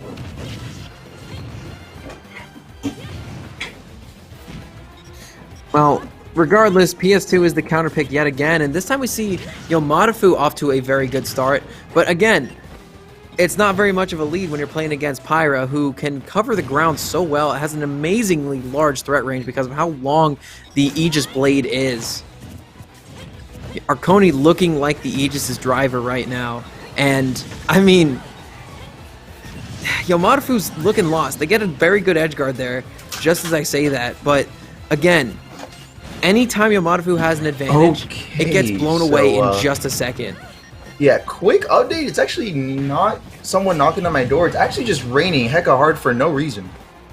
I don't know why it just started raining like out of nowhere. That's cool. Yeah. I was gonna say, yeah, I've never heard of that before. No, but it's I not mean, even like, sarcasm. Like, does it rain in Arizona? It does, but like just like really hard for no reason. Like it was like bright out all day today. It is monsoon season for you guys, or It just a is. little bit past it, I think. It is, and yeah, I like opened the door and there was just like rain on my little like wiping rod or whatever. It's like, oh shoot, okay, well it's just raining. Yeah. All right, boring. Storms in the Midwest have been crazy too. I've experienced those for the first time, and dude, it's crazy. But speaking of storm, I think Yomadafu's going up to the clouds right now. Yeah, Yomadafu is going to be sent out to the clouds on that second stock, and Arconi pulling out in front and looking poised to take the set with this one stock lead, but not for long as Yomadafu seems to be in contention of that and going for an edge guard, but still we got Arconi hanging on to the stock at 155%, going off to the left side towards the blast zone, but still able to make it back on stage. We saw a little bit of a Mithra switch there, if only for a moment, but it's straight back to Pyre for this game, it looks like. And straight back to Mithra just to get back on stage. You see we got back on stage, just back to Pyra, so it seems to be a prominently Pyra pick for Arconi here. There we go. Good down throw into up air for a solid 40%. Good forward tilt as well, covering that option. And still, we have Arconi taking control of the stage despite being at 204%. I think this is going to be the high score for tonight. I don't think anyone's getting past 204. You'd like to think that, but I've seen crazier things happen before. There's that down tilt. Yeah, puts him in such a good position. Down tilt, waits out the air dodge into prominence. Revolt takes that stock early. Arconi with nearly solo Pyra the entire set there. Storms through and makes their way to winners semifinals, guaranteeing themselves 5th place at the bare minimum, a top 6 finish. And they are looking definitely poised to go a little bit further, but they will need to get through the winner of RDNA versus Felix in order to do so, which will be on stream. Don't you worry. Oh yeah, we'll be getting some more RDNA and Felix for the first time tonight here shortly. Well, we're not getting that set. We're getting the winner. We're getting Arconi versus the winner. Oh, of Arconi Felix versus RDNA. Felix. Oh, okay, I see. Yeah. Instead, actually, we'll be shifting gears to B-Rice versus Yuri. Yuri, who had to beat Bethel 3D in a close 2-1 set just a second ago. Yeah, so let's see how that shapes up. It'll be our first Belmont for the night and our first Isabel as well. So that'll be quite the interesting set coming up next. Yeah, dude, I'm gonna be super real with you. Go on. Isabel destroys the Belmonts. It's not even close. Yes, but I mean, I don't know, because I feel like Yuri has been, getting around with a couple of other Belmont players within the state, and there could be possibly like a collusion going on to where they might have something figured out for the Isabel matchup. We'll see what happens, though. We'll see what happens. I don't want to be biased. I don't want to sound biased, but I highly doubt it. I mean, all Isabel has to do is jump off stage, hit you with that nair. And That is again, true. one of the Belmont's best attributes is their ability to zone you out with the disjointed hitbox they have on the whip, and those crosses or whatever. What if you just can't throw out cross though, Taco? What if she just pockets it, you can't use it anymore, and then That's she can very just hit you possible. from afar with that slingshot? Yeah. Isabel very much destroys these characters in almost every aspect, apart from her just being wickedly light.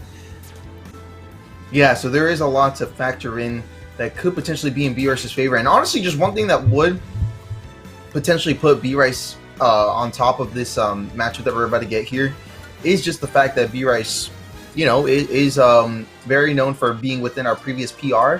And with our next PR coming up here soon, with this last Pure Smash counting towards that ranking, I mean, it's basically guaranteed that we'll be getting B-Rice within that classification there. Right. So I mean, just like honestly, that experience and that that practicality that BRS just has as a player could be putting him up here, but it's kind of up to Yuri to see what it is that he's able to put onto the table to keep up with them. So let's see. We're about to get into the set. Let's see how this plays out. Yes, sir. And this will be to guarantee one of these gentlemen a spot into winners semifinals, awaiting the winner of V and Reflex. So lot is riding on this right here, and Yuri let B-Rice go to FD game 1, which is something you just don't do. B-Rice absolutely loves this stage. Yeah, and there's that cross getting pocketed right off the cuff, and throws it out immediately. B-Rice just holding strong, and we did see Yuri get off to a very good start, but then again, nearly taking that entire stock is B-Rice with one interaction. Again, this is how volatile this matchup is, because if Isabel can get zoned out, great, good for the Belmont, but the thing is, one little interaction off stage and they're donezo. Yeah, and that is true, just like you mentioned, that did almost come to fruition, but keep in mind, like I said, it was going to be up to Yuri to see how they deal with such a volatile matchup that might determine potentially coming out in front. I feel like maybe some of the options that we just saw there with that up might be something that B-Rice is unprepared for, but given that was just one option that Yuri was able to pull out in front of B-Rice, so it might not be too long before such an adept player like B-Rice is going to be able to potentially adapt to that option and maybe stuff it out completely the next time around. Yes, sir. But I mean, it is looking very close. Yuri, again, with this aggression that is very uncommon with Belmonts in general, it is definitely seeming to throw B-Rice for a loop, and there's the axe to cover that high jump recovery off the ledge. And I'm starting to eat my words a little bit. I think Yuri's got a better handle of this matchup than I initially expected. But again, this is B-Rice we're talking about. They need one thing to go in their favor, and it could be insanely good what they can accomplish. There's an up smash finally coming out. Yeah, we had Yuri trying to destroy that little Lloyd rocket there and got punished on the overextension with that smash attack. So good call out there from B-Rice, and we still have B-Rice able to keep up here pretty proficiently like we're seeing now. Right, and yeah, actually using the cross to start their own combo, getting Yuri up to a very high percent super quickly. They are nared, they are off stage, and they are in the corner right now. And yep, good catch on that roll with the gyroid. And yeah, dude, B-Rice is just everywhere they need to be. The position nearly perfect every single time, with a lot of ability to maneuver around and throw Yuri for a loop. It's been a very good, start for Yuri. Unfortunately, I think B-Rice has kind of figured out what they need to do in this matchup to win. Yeah, it seems to be all coming together here for B-Rice. And we can see once again stuffing out the cross to where it's unavailable to him, and even getting a lot of prioritization off it, stealing a jump and stealing that first game on B-Rice's end. So good job on B-Rice for figuring out what was needed there. But keep in mind, there still could be a couple of tricks up Yuri's sleeve here, because I doubt someone like Yuri is the type to, like we mentioned, in a matchup that could be so slanted like this, it's very unlikely that we had Yuri pull out all the stops from game 1. You know what I mean? It's very possible that we could be seeing a couple more tricks in this game too. Yep. But, I really hope for Yuri's sake they can come back here. But once B-Rice is firmly in their opponent's head, they have very little problems taking that a lot forward. As we go into Game 2, which will be on Smashville, I know Yuri loves the stage quite a lot. The problem is all this crap. Right. Yeah. That's going to prove to be quite a hassle here. Yeah, and I think Yuri's game plan is just kind of hang out under that middle platform, shark throughout the cross and everything. That's what it normally is anyway. Problem is, cross really is ineffective against B-Rice. You don't want to throw it out because they can just pocket it and then throw it back at you for a little bit of combos. I do like the angle on that holy water, but again, having that platform in the middle will definitely help with these aerial approaches from B-Rice and funnel B-Rice in to get hit by the whips. The problem is, if B-Rice gets Yuri out of that middle spot, gets them out of that spot where they feel comfortable, it's all over, dude. Right, yeah, it could just be curtains from there on out. Gonna be taking out the little bottle there, pocket it back up again. Good job air dodging past the axe there, because it's a very strong neutral B that honestly could have spelled trouble there had it connected. So good job on B-Rice being aware of that. 2-dash techs in a row. Gets a down air for an additional edge guard and a forward air to close it out completely. We got B-Rice putting down the first stock for this second game. So, there we go. Good drag down nair into an up B from Yuri as well. So we're still seeing a little bit of consistency here from Yuri as well. right. B-Rice, still holding strong in this first stock despite how high a percent they're at. They are living well with this DI. And yeah, they do get caught up by that jump back air. Yuri doing a good job of maintaining that middle right now, but the cross is firmly in B-Rice's pocket. They throw it out, get a nice combo into it. Wow, beautiful extension there. Good. Using the jab to keep their opponent in place and then get that extension, but not to be outdone. Yuri fires right back with a 50% combo of their own. That's right. So good job on Yuri's part for being able to stay aware of that. And at the same time, here comes B-Rice, already starting to regain control of the neutral, and even putting Yuri off stage if only for a little bit. But Yuri's going to be dropping down with that down B and even getting a couple of forwarders to punish. And now we got our little selves a bit of off stage action. It's pretty back and forth right now, all things considered. And it is even on the stock count too. Here we go, good neutral, and there goes that up smash. That up smash. Yeah, that's right. High ceiling will not be saving B-Rice at that, or Yuri at that percent. And we see Yuri now one stock away from a potential spot in loser's bracket. And B-Rice in this, the last pure smash of the ranking season, looking to pretty much continue that dominance that has started ever since the start of the summer when they got a trip to the AZSL. Yeah, definitely looking determined to clock in a poised position for this last game, or this last tournament that's going to be counting towards that ranking. But here we go, solid down B and an S smash confirmed from Yuri is going to be tying up the stock count, so they're not going to be going down easily just yet. There we go, solid catch with that cross as well.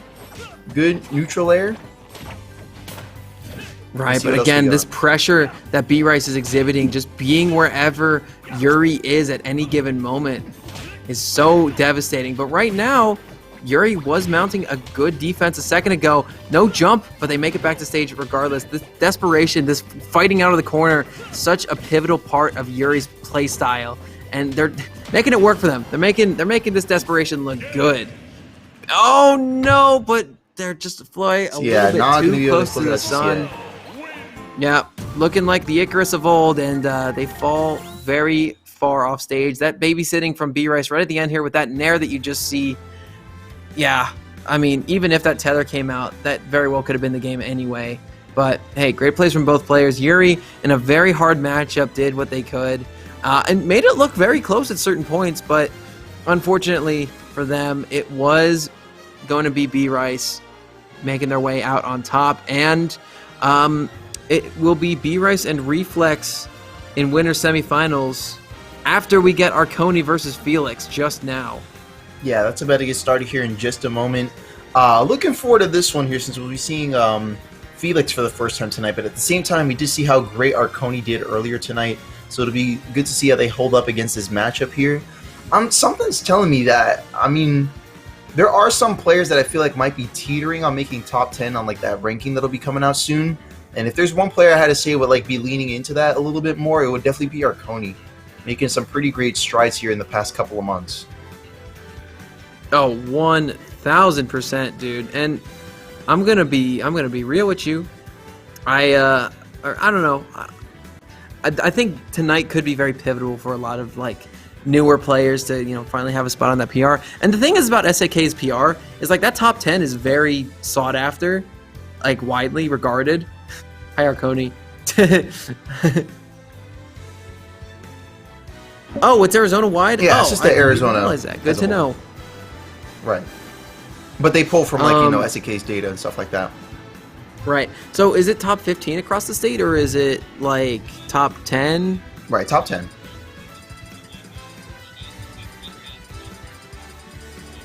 Right, top 10, and then like for SAK specifically, it would be top 16. But the AZPR, just like most other regions, is still going to just be top 10. All right, well, good to know. Right. Yeah, and we see Arconi bopping off to his music selection, waiting Very cool. for Felix to enter the ring. But yeah, something tells me that for tonight, at least, while we do normally get quite a bit of variety from Felix, it's something tells me that we'll probably be playing it a little bit more safe, since, you know, like we keep bringing up, it is going to be the last opportunity to clock in some good positioning for that top 10 spot. So that's likely what we'll be seeing here tonight. Here comes Felix down the hall in this very nice venue that I definitely want to revisit soon. I haven't been there in a minute, but I want to revisit sometime. Because it's a dope venue. And honestly, it seems like I've never actually been there like just for like their PC gaming. I've mostly just been there for locals. Right. Yeah, but I mean, you know, these stores, these they're this PC gaming setups. They're the lifeblood of a lot of these things. I mean, especially we appreciate them for, you know, hosting our venues and everything, but you know, they got their own business going on, helping esports become more of a mainstream thing as opposed to Right. something to be stigmatized, and that is absolutely a commendable thing to do. So we appreciate that very deeply. We do, of course. And here comes Arconi on the Joker pick. A little bit of a mix-up from the one that we saw previously. And you know what? Proving me wrong. We got Felix stepping it up straight away for the first time tonight on the Lucario pick. I'm actually not sure who they went beforehand, but this Lucario pick is definitely one that it's kind of like me with Sonic. How like I wish Sonic was an interesting character to play. Felix just straight up wishes his character was good. Which I mean, Yeah, you know, yeah, the character does have like some Lucario- stuff going for it, like with the aura and everything, but kind of falls flat in some regards. But go ahead. there are two good Lucario players in the world that I have seen. One of them's name is Armadillo, and he is from Canada. And the other one, his name is Sue, from Japan, who has been playing this game at the very least since Smash 4, and Lucario since then as well. So, you know, if Felix can make this character look good, I will be very impressed. But the thing is, you can't ever sleep on Lucario, because the higher percent they get up at, the more damage they deal, the way earlier Right. they kill you. But they also end up dying a lot earlier as well and have to start from bare minimum again. That's what makes this character suck so bad. Yeah, and if anything, we're seeing two ends of the spectrum when it comes to that comeback mechanic. We got one character that, you know, has a really good comeback mechanic with the aura, but kind of falls flat in some regards, like you pointed out. And then we have Joker. You know what I mean? Yep. But nonetheless, And Joker- we do have Felix keeping up against Joker, but go ahead. No, I was going to say pretty much the same thing. I mean, Joker, best character in the game since his inclusion. I mean, pretty much hands down. A lot of people say Pikachu's better, but I've yet to see why. But that's neither here nor there. And a lot of the reason Joker's so good is, you know, he's a great character, great neutral, a lot of good mix-up options with that movement. The thing is, though, Arsene is Right. freaking scary. Terrifying. And I mean, you know, Lucario with aura can be quite the threat as well, but Arsene and Joker together in this game especially, it's just really just been proven to be like the threat of the game as a whole.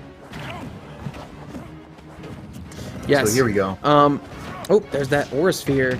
Yeah, Yeah. that Aura Sphere can lead into so much cool stuff. Whether it be combos out of it, whether it be, you know, just you doing the thing raw, like putting 20-30% on the board with a full charged one. And, you know, the movement as well, super useful. And then we see Arconi not getting the bread and butter as the percent continues to climb on Felix, and there's that backer coming out to take that stock. That's right. So good stuff being able to close out that stock, but still at 128%, and that's going to be a pretty good thing for Lucario. Going to be able to output quite a bit of damage. You saw that we're already up to 31%, going on to almost 40. So we definitely got Felix not wasting any time, but the good 4-tilt, no Arsene required, is going to be tying up the stock count. And now we've got a last stock situation for both these two in the first game. Yeah, and we have Arsene back, who can very easily even up the percentage as well. And since Lucario is not dealing all that much damage, you know, that little bit of damage has only put the Arsene meter at just below half. But, I mean, Felix continuing to stick onto Arconi like a musky leech, just making sure he doesn't have any room to breathe, bleeding out that Arsene, and in the process, sustaining no damage. That's right, but here we are. Good job spot dodging the grab that could have led into quite a bit of damage at these lower percents with the strings that the character has available to them. Good job using the jump gun for some mobility and some additional damage as well. Hopefully, you've seen that Felix is starting to catch on to that jump gun option a little bit more, so hopefully Arconi doesn't rely on it too much to where it ends up getting punished. But there we go. Good up air. Tries to go for a forward air to follow up, and instead is going to get stuffed out by a nair. And now we have Felix in control of the stage here, gets a well-spaced force palm. Tried to go for the sweet spot, I could tell, but still got a pretty solid hit in there. Good reverse edge guard there from Arconi with the down air. Going to be getting a back throw to put Arconi back in control of the stage here, but a back air coming up from Felix, powered up by just a good enough amount of aura to close out that stock. And here we go. You saw that recovery onto the stage. And then we saw Arconi take control of that stage. And then dropping the... Yeah, you saw that he was jumping there, if you caught that. So that was a good call out from Felix. It was awesome, dude. So, we're going to game 2, no matter what the stage pick will be. Felix in the lead yet again. Hey, Felix did something new with their hair. Let me... Like, this camera's a little bit blurry, so I'm gonna check on the other one. No. Always has that part in the hair. Yeah, it's the part. It looks a little different. It looks good though. That's rocking it. That curly hair look, which is pretty dope. Yeah, bit of a fringe too. That's pretty tight. But you know what? This Lucario was looking pretty tight in that first game, and it looks like we're going to be getting more of that in this round 2. You know what? Speaking of and that Lucario's making Arconi look a little bit tight right now, trying to figure out an option to deal with it. I always like the look of Lucario too, like design wise. Like I always like the little almost looks like Knuckles the Echidna with like those locks in the back. Yes, yeah. I always thought that was dope. I don't know. I like Lucario a little bit. Again, I'm not as hype about him as a lot of other Pokemon fans are. I'm just like, oh, he's pretty cool. He's got some cool ass fun facts about him. But the thing is, I don't know, just never really did it for me. But I do appreciate how much of an interesting character they are in Smash. Yeah, I just wish they were a little bit better. Yeah, it's super interesting though, like you said. And one thing that I never quite got about Lucario that Felix definitely seems to be demonstrating very well is that recovery. It definitely throws me for such a loop because it's not like as straightforward as you would think. Like sometimes it just feels like I'm like zipping and zopping in like different directions without even like really inputting that much. But it definitely throws me for a loop. But Felix is demonstrating really great control over that.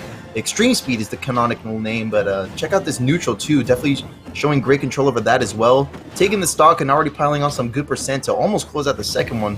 You saw that F smash just then. But here comes Arsene. Gonna get shield pressure. Aura Sphere. Yeah, that shield pressure is really good. Arconi needed to roll there, and yeah, Felix going a little bit too close to the sun with that up B, and they will get punished with a big old F smash from the Arsene. But right now, despite no rage and no aura being on the board for Felix, they're doing a good job of piling on this percent as it comes. They probably won't be able to get a kill unless they get a hard read with a smash attack or a good edge guard apparently. And now Felix is just moving. Yeah, Felix is not wasting any time on the stock advantage state. You can already see a couple of great strings coming together. Tries to go for the S smash, is going to be a little bit overcommittal. And we're going to be seeing Arconi get a bit of a punish off of that as well. But still, great control over the situation so far. Right, absolutely. Oh, good reset off of that Nair as well. Yeah, Nair definitely seems to be one of the best parts of Lucario's toolkit. Just for the potential that you can get off of just one tap of that. There's a lot of potential available, whether it be grab resets or otherwise. 100%. And man, considering how little rage is on Felix right now, this lead is looking tumultuous. That's right. Alright, and here we go. Got ourselves Arconi. Oh god, sorry. Got ourselves Arconi going for a reset there with that first hit forward air. But then we're going to see some pressure. Let's get a look at that again. Yeah, right here, trying to go for a couple of forward air first hits. Then we got ourselves a down tilt, led right into a jump. Oh, okay. Yeah, goes for the down gun after the jump. And even despite getting hit by it, still going to be reactable enough. You know what was really crazy? I play Joker, right? So... Well, that's not the part that's crazy. Obviously, a lot of people play Joker, but I had a really weird interaction when playing Joker where I did the jump gun like from the ground, and that's supposed to be like multi-hits that are a little bit more consistent, easier to string together. But despite that, I was playing against a Zelda who she just managed to up air right out of my jump gun. It was like the most bizarre thing ever. to where sometimes there'll just be moves like that where like sometimes they're safe, but if you're too close, sometimes there won't be enough end lag available to where you can get away with it cleanly, like you saw there. Right. But, we'll go ahead and we'll get the game on here in just a second. And here we go, the pick to Townie City. It's been a minute since we saw this stage. City is a good Joker stage just because of the edge guarding ability they have, and Felix also could make this stage look real good for Lucario because again we saw Felix go for these crazy edge guards as well. That's right. Yeah, so we'll have to see how both of these two put these stage pick into play, and right now the aura from both of these characters are going to be going into play on both ends, be it with Arsene on Joker's end and Lucario's trying to get up to that right percent to where a solid confirm like that will be taking the first stock for this third game, and Felix still pushing ahead on this third game with a 1-stock lead now. I think the craziest thing about Felix's Lucario is that survivability, man. It's pretty nuts. Like, you know, getting to that percent where the aura is super active and powerful is really easy to do, but maintaining that percent is super hard to do, as we see there. Because Felix died just at like 100% after the Arsene dash attack. Especially on a stage like this, they're going to be dying a lot more early. Yeah, a lot more early than one might anticipate. So let's see how that progresses now that we have an even stock count. And pretty even percent for the both of these two. Good nair coming up from Arconi, and good job getting that, you know, that jump backwards into the side B. It's pretty good for covering approaches from a safe distance without really risking too much interaction. But there we go. The sweet spot of the side B is going to be getting quite the cinematic hit, and the forward air off stage. Dude, Felix is so sick with those edge guards, man. The babysitting, hopping off stage with that aura sphere to throw out a constant hitbox that comes out, and then reading the trajectory of where Arconi was going into that forward air.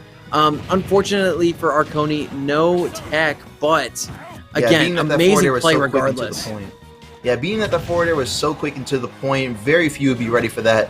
And Arconi's going to be on the last stock on their winner's side here in this best of 5 winners semifinals. Oh my goodness, quite the reset off of that bounce with the upbeat. Dude. Stylish finish coming out here from Felix on the Lucario pick through and through. No counter picks needed for characters. Check it out. Felix is so cool with this movement, like right at the end there. Do you see that? Yeah. Like, uses the down air to cancel your ability to get back down there quicker. Get Arconi off stage. Just get him out of here. Put him in a prime position for that F smash to just work its magic. Yeah, and that double jump was a little bit of a mix-up there. But what I really like was just like the up B that started off that whole thing. That up B really just stood out to me as like a really good call-out on the edge guard that, you know, we can only assume that Arconi was going to be going for. Yeah. So honestly, really good stuff. Arconi looked very lost there against Lucario. I'm not going to sugarcoat it. It played great for, you know, what it is. Not a lot of people have matchup experience against that character. Actually, not a lot of people have experience playing that character, which is why Felix playing Lucario to the degree that they did is so surprising. But well played set, a great 3-0 from Felix, and we're going to be shifting gears. It is going to be B-Rice versus Reflex, but if you hear that song in the background, it might sound familiar. That is the Ascension trailer music. Oh, that's right. Coming in next, Speaking of Ascension on October 23rd. That's right. So I'm looking forward to that because I know word is on the street that a Bonanza is supposed to be going to a local here in the next couple of weeks to actually compete. So that'll be pretty tight. And I'm definitely planning on doing the same. But one thing we are both planning on doing is definitely showing up to Ascension on October 23rd. So be sure to check it out. Sign up on Smash. Yeah, and that is going to be in downtown Phoenix, Arizona as well. So if you're in the area in Arizona for any reason, you want to stop by the hypest event in the Southwest, definitely stop by. It's going to be an amazing time. But we're going to get to the set because B-Rice and Reflex couldn't wait for the shill for a little bit.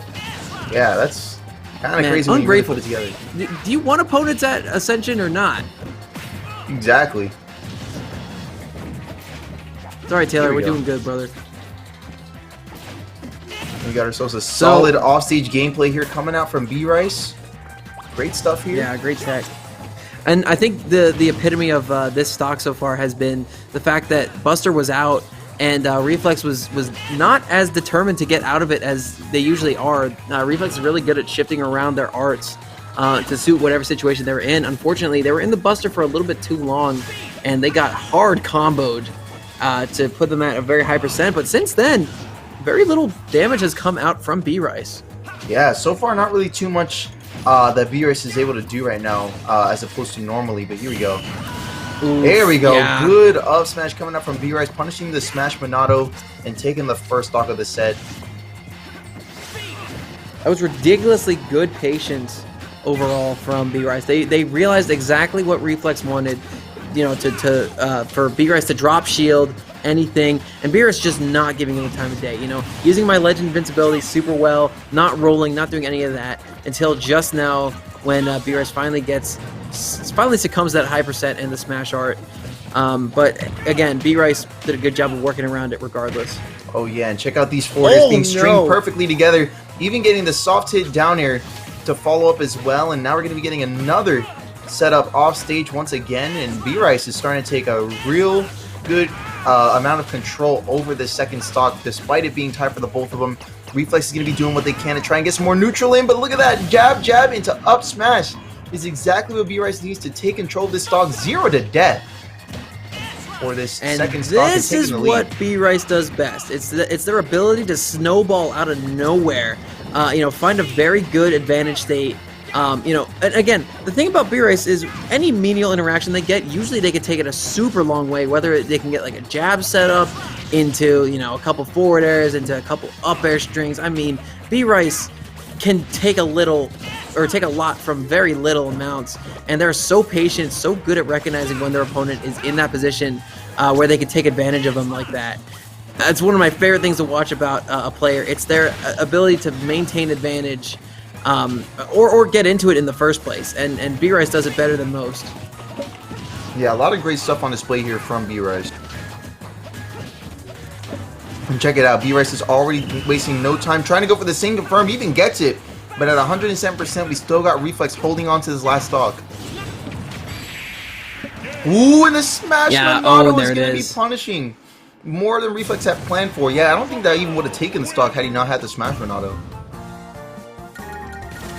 Let's see that one more time. Dude. Here. I mean, Reflex looked kind of lost for most of that match. I mean, there were some flashes of brilliance every now and then, but the art usage wasn't what I'm used to from them, especially when they played against Passion. They were very cerebral about how they wanted to have their arts out, what situations they wanted to have them out in, and you know that was just absent that match. I mean, you know, Buster led to a lot of combos for B-Rice, and Reflex took a lot of percent from him. Right. Shield rarely came out even at all, and Smash led to a couple really powerful stocks being taken for B-Rice as well. Right, so yeah, I mean, like we mentioned, one thing that Reflex has definitely improved on is like that on-the-fly switch between those Monado arts. But sometimes, if it's going to be disadvantageous or even potentially disadvantageous, sometimes it's good to just avoid switching Monados in that situation altogether. You know, last thing you want to do is just like feel like, you know, you're pushing yourself to really be like in a constant art at the same time. Sometimes it's good to just play out the neutral a little bit. Right, but B-Rice proving once again why they are a top 3 player from the AZSL with this amazing advantage state they have, this great lead they have. And, you know, they're so far in Reflex's head right now. I feel like B-Rice knows what Reflex is going to do before Reflex even does. Right, but here we go. We got Reflex just taking a little bit more control of the neutral after having lost his first stock for the second game. But at 60%, B-Rice is still off to a pretty phenomenal start here. Yes, sir. Yeah, this Nair. I mean, again, for a character as not incredibly fast as Isabelle is, B-Rice is very good at making sure they are on top of Reflex whenever they want to be. That Smash Art is out. They can make it back to the ledge, but that was very scary for a moment because that could have very well been the stop if Reflex wasn't paying attention. Yeah, good job being able to recover just in time. And now here comes the Speed Art Monado to regain some stage control with some quick aerials. But still needs to be very careful as look at those wall space aerials that B-Rice is landing. Good parry, leading up with an up smash after naring onto the shield and still at 3 stocks. B-Rice is definitely controlling this set at the moment and looking poised to take another game. That's the thing about B-Rice. It is very hard to take back control from them whenever they get it. You know, even if for a fleeting moment B-Rice gets control of the match, it becomes so difficult to stop that momentum. You know, B-Rice, for a very, mid-range zoner type of character that they play, it is very difficult to get them out of momentum. Yeah, it can be pretty troublesome here. But here comes the Smash Monado, which is definitely going to be spelling trouble at 139%. But good stalling from B-Rice. Check it out. Stalling out the entire Smash Monado. And then immediately when, he had to get back onto the stage, just stuffed out completely with those forward aerials. Dude, B-Rice is playing demonstrably better than I've ever seen them play before. And I saw them at the AZSL finals when they were running a train on everyone they played against. I mean, this is somehow even at a higher level caliber than then. And, if that momentum carries into winners finals, if B-Rice makes it there, if Reflex doesn't mount an epic comeback right now, Felix could be in dire straits. Yeah, it could be getting down to the wire here for Reflex, as now we're reaching the end of the second game, as Reflex is currently at 99%, doing what they can to regain some control the neutral with the Speed Art Monado. But check out these aerials, stuffing out the neutral getup completely, and a forward throw with the fishing rod is going to be putting him back off stage. What's the getup option here? Getting caught up with the Lloyd Rocket, but the Shield Monado, there's that switch that we needed with the Monado Arts just in time to keep him in this game at 160%. Very notable percentage here to stay in this game. Good parries, but a good parry once again from B-Rice, leading right into the up smash. That definitely has been spelling trouble time and time again throughout this second game alone for Reflex. Let's see that one more time. Got ourselves an aerial, good damage. But here comes again that aerial, parried into up smash, and like twice in this game alone, we saw that definitely being very hard to deal with for Reflex. I gotta admit to you, Taco, I think that Reflex is gonna need that drastic switch to how they're playing the game if they want to come out on top of this thing. I mean, something's definitely gotta give here. Yeah, I'm thinking so too. I'm starting to think like it's not just the Monado Arts, you know what I mean? Because the Monado Arts are starting to improve, you're correct, but I feel like just like some of the neutral, like we saw like with that neutral layer that kept getting parried over and over again, maybe like a little bit of more spaced out aerials or just stuff along those lines. You're right though. A lot of drastic changes are going to be needed here. I like the Battlefield pick by and large, but I think the thought process is condense the stage a little bit and be able to cover multiple options at the same time, and shark under those platforms so that the front approach is the approach that needs to be taken instead of the aerial one for B-Rice. And Reflex is doing a good job of playing that advantage right now. The problem is B-Rice, once again, starting out amazingly well with a lot of percent, but Reflex is, starting to play a lot more passively and put B-Rice into pretty hard situations to deal with. The thing is, though, that Smash Art is just not getting the mileage out of it that Reflex really needs, but it doesn't matter when you have a strong F smash at the ledge. Yeah, really good job using that F smash to take the first stock for this game, but we're still going to be having a lot of ground to make up for in general with these couple of 2 games that we've fallen behind on. So you can already see that despite being in the lead, we're making the switch to the Shield Monado here at 112, trying to avoid taking too much additional damage. Switches to the Jump Monado for some extra mobility on these aerials as well. I feel like the game plan on that might be, in case these aerials get parried, at least I can have that jump speed to drift out of the way in time for an up smash. So that's a good call there from Reflex, but here we go. Trying to use the Smash Monado to call it the recovery. Instead, it's going to be just scary enough to where B-Rice is going to be now down 2 stocks. Using the Shield Monado to keep himself in this first stock even longer. Good call here from Reflex, but here comes his shield pressure his ledge pressure from B-Rice. It's going to be pretty troublesome for Reflex. So what are we thinking about Reflex so far? You think you've seen some improvement? Oh, absolutely. I mean, whenever B-Rice isn't completely controlling the match, it is actually Reflex who's doing that. A couple of amazing techs that survive off stage for a little bit. Unfortunately, falls just short of the ledge there, despite being aided by the jump art. But dude, I gotta say, Reflex is playing very well right now. You know, playing to the tempo that suits them very well, and not one that B-Rice has adjusted to just yet. The thing is, B-Rice could take a stock in a moment's notice, and I gotta be real with you. If B-Rice gets this to an even match, I think I can see a very, very good possibility of a 3-0. Yeah, it could be very possible here, especially since, I mean, yeah, like you said, man, that sudden snowball effect that B-Rice is just so potent with is definitely showing its stuff here on this last game. Yeah, but the smash art's out, and there it is. Yep, the disjointed hitbox going through the stage, not spiking, but will be killing off the side anyway, aided by that smash art. And unfortunately for B-Rice, they were trying to stall that out, but they just couldn't after that first recovery got sniped out.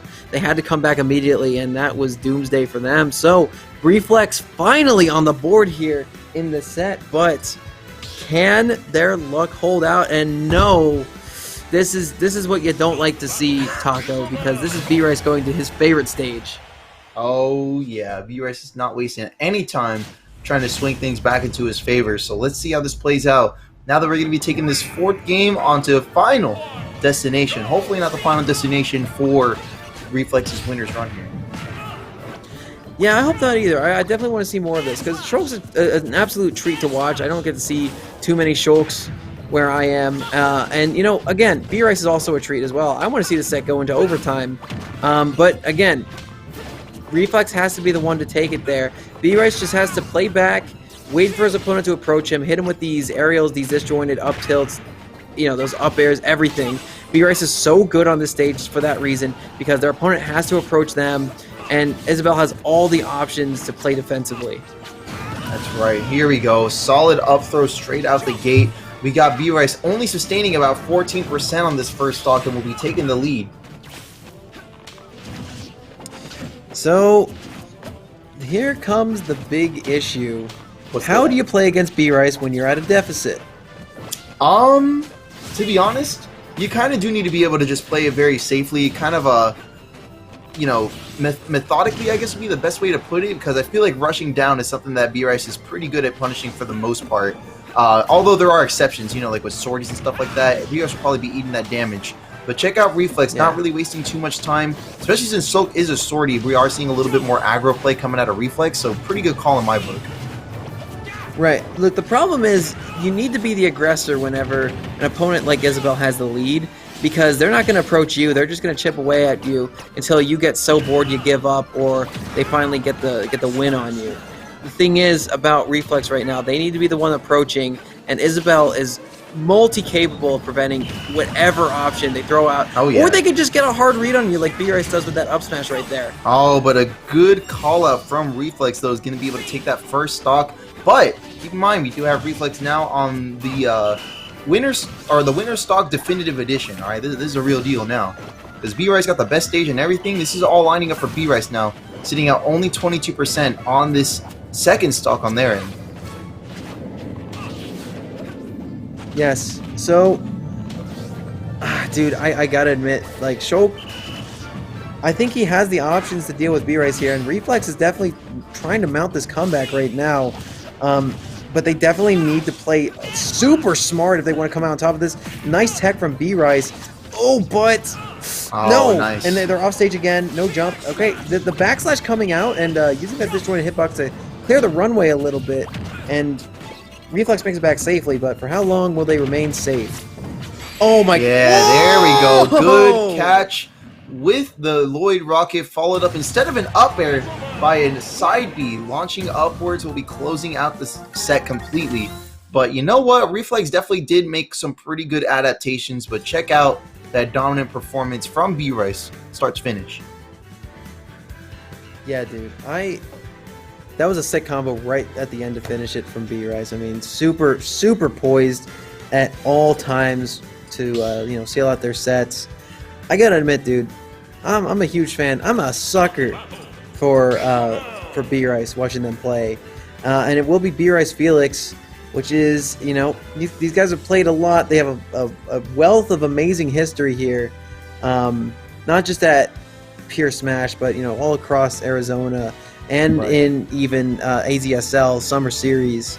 where they fought multiple times in bracket with Felix and B-Rice going 1-1 that day in terms of sets. So, Yeah. gotta admit to you, this is one for the books. If this is the last pure smash for the this season of Arizona rankings, this could be very telling for who sits close to the top here.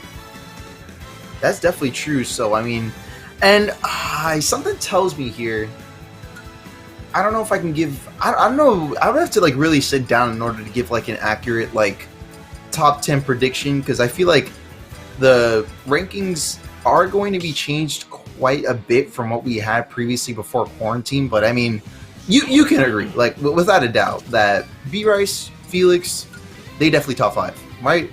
We can just shake on that. I can shake. I like shaking. Yeah, B-Rice and Felix for top 5. That's definitely for sure. I hope so, dude. I mean, I'm expecting Base Mage to be in a good spot. I don't really know much about the Arizona scene by and large outside of Gilbert's, but I know Base Mage is very good, and I definitely do know that Schroeder will probably be number 1. So, I mean, but then again, both these players definitely, I'm confident in saying that they can easily make a top 5 position. That's right. So with that said, we do have them in a basically position to take guaranteed grand final spot with this set here in winners finals. Just getting started here on PS2. We got Felix still running the Lucario pick despite going up against one of Arizona's best. And look at B-Rice wasting no time getting some good neutral in. But guess what? That good neutral is going to be adding up for some good percent that Felix will be able to take great advantage of if it's played out correctly. So let's see what Felix has got now that they're sitting at the 151% threshold. Oh, and a misspaced counter is going to get punished in the long run, even after that spot dodge by a well-spaced back air, getting the sweet spot right in front and center to take the first stock of this set. Yeah. Going forward, I got something to ponder for you, my friend. A little bit of trivia. What happens when you pocket Aura Sphere? It gets mega strong, that's for sure. Especially if it's charged up with Aura. It also maintains the level of Aura that the opponent is at the moment. Not necessarily what they were at when they threw it out. Right. Unless I'm very much mistaken. So let's say, you pocket an Aura Sphere at mid Aura, your opponent's at full Aura. I'm pretty sure that that'll be full Aura as well. Something tells me, yeah, that sounds about right to me. Because, I mean, the same thing happens with Lucario. I wouldn't be surprised. But if not, still a mega powerful thing, especially because it gets that reflector bonus for being in the pocket for so long. And you know what? If anyone is curious to find out themselves and do the research, I'll even pop up chat to see if that's true. Yeah, if anyone in chat wants to sound off, because I got chat as well open, and I'm looking at what all of you, or like some of you, are saying. Yeah, so feel free to call us out if that's correct or not. And in the meantime, it looks like B-Rice is in the lead right now with a 1-stock lead, but not for long, as Felix is looking dead set on tying up the stock count, only having retained about 10% on their last stock. Right. I mean, this gameplay from both these players is looking amazing. Dude, I don't know who to get the edge to yet. There's that mid aura at that high percent B-Rice stock. It's looking crazy.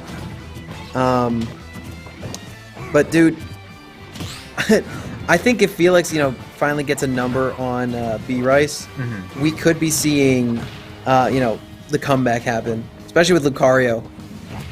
Right, yeah, no, that's definitely true. And here we go. We got a solid forward tilt coming out from said Lucario, and even a down tilt as well for some additional pressure at the ledge. And look at these well-spaced neutral aerials leading right into a raw back air. And wow, that is one of the most explosive plays I've seen so far. But it's unfortunately going to be just shy from closing out the first game. And we still have Felix holding on to this lead and B-Rice holding on to this stock. Good forward throw, not going to be able to close out the game just yet though. And Felix is definitely looking poised to close out this first game. But here comes B-Rice trying to get the recovery, only to be stuffed out with a down air by Felix to finally close out that game. Good fight from B-Rice trying to keep in on that, but equally good stuff from Felix on this first game so far. Dude, 100%. That was great play from both players. And again, this set is very, very much promising that it could very well go the distance, as is synonymous amongst all sets that these two play against each other. I'm very excited to see how it ends up. But again, I don't think the ending of this set is even the best part, if I'm going to be honest with you, because there's a lot of crazy shenanigans that are going to go down with players of this well-renowned and skill level. I agree. So let's see how things shape up here in the second game. Because, to be honest, I like seeing... You know what? I like seeing this Lucario. Nothing really told me that I wasn't going to like it, especially since I always found the character to be pretty interesting. But now that we are seeing exactly what Felix is capable of on this Lucario pick for... I mean, I feel like I've seen this Lucario before come out in bracket, but I have rarely seen this Lucario pick from Felix, so it's good to see on the screen. What do you think? Dude, 100% agree. Again, one of my favorite things about watching Arizona over the past couple months is the amazing pool of character picks at these players' disposals. I mean, dude, it's so surreal to see every time. Yeah, it really is. So with that said, we're going right into the second game, and Lucario, played by Felix, is already off to a great start, getting some really considerable edge guarding here against B-Rice. But still, we have B-Rice still able to make it back onto the stage, despite being at a % deficit, is trying to do the most to get that toast, if you know what I mean. Trying to regain that control of the neutral. But here comes Lucario on Felix once again, getting the up B onto the stage, and keep in mind that active hitbox straight at the end of that move is going to be enough to put B-Rice to the other side. But here comes B-Rice swooping right under the stage to the right side of the platform. And good stuff so far from B-Rice, doing a little bit of damage control right now so that they don't fall too far behind. This is a tense first stock, honestly, all things considered, because, oh, yep, there's that F smash. Because I was going to say, both players really want to maintain that first stock super hard, especially, you know, B-Rice at this high %. Oh! Yeah, and strong finishes counter. that up as well.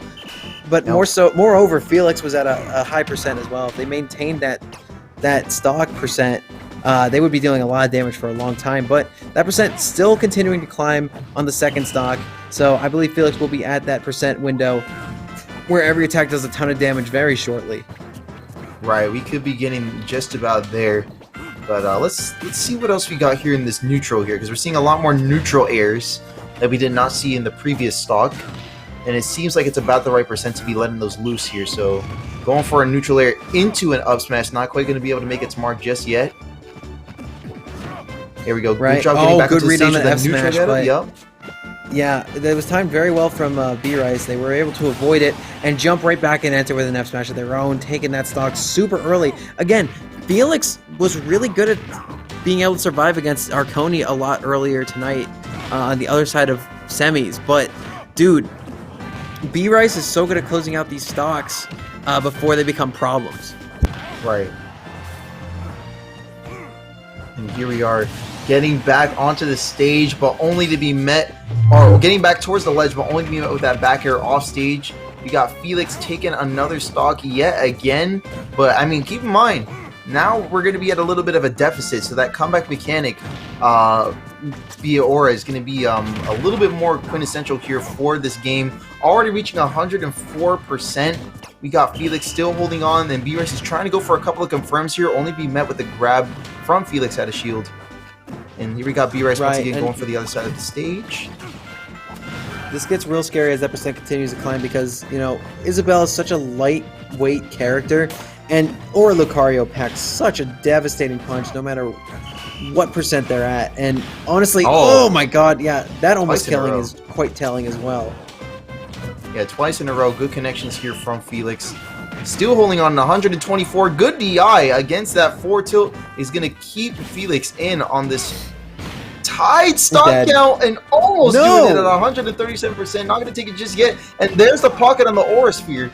So this is going to be something that B-Rice will definitely be trying to put into practice. And there it is, straight out of the ledge option is going to be getting the jump into Aura Sphere, letting it loose.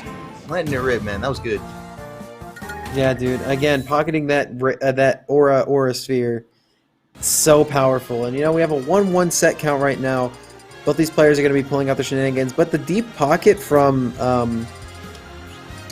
Felix could be coming to fruition here as well, as we could be seeing maybe one of Felix's more defined mains come out in just a second.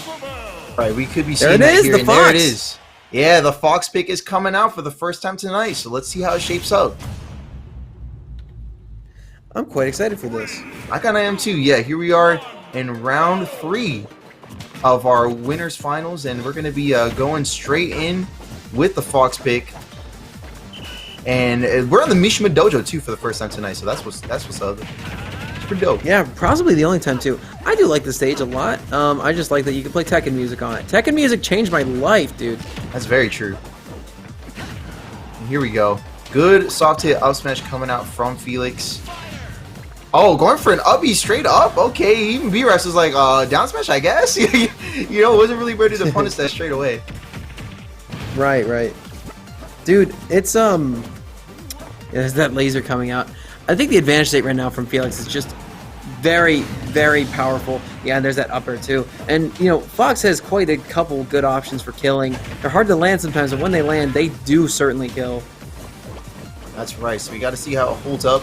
Now that we're still in advantage state here for Felix, really healthy one stock lead here at only 40%. Right. Oh, nice. Oh my God, this beautiful little string there from Felix put a lot of percent on the board, and it's continuing to climb as Felix maintains that advantage state. I definitely don't think B-Rice was ready for this level of aggression to come out, but hey, they definitely should have expected it. It is the Fox pick from Felix. And here we are going for the throw, but going to be met with a spot dodge into a really good punish here. And you can see that it's even continuing on this pressure with these up airs. I feel like one more could potentially close out the stock there. But now we're going to be shifting focus a little bit as B-Rice is going to be taking control of the stage, landing 2 down airs in a row, putting Felix in quite the dicey not going to make it situation.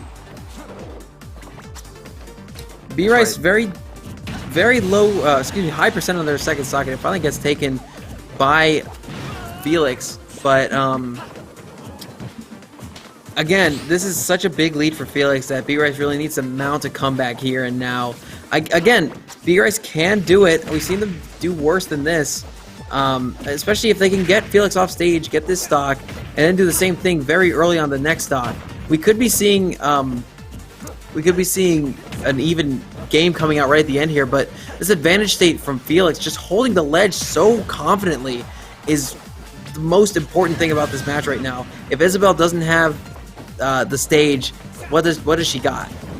Yeah, that's something that's definitely important to keep in mind as we get further and further into these stocks. And right now, B-Rice is sitting on the last one for this game at 93%. And still, Felix is controlling this game with only 42% of the second stock. Good parry.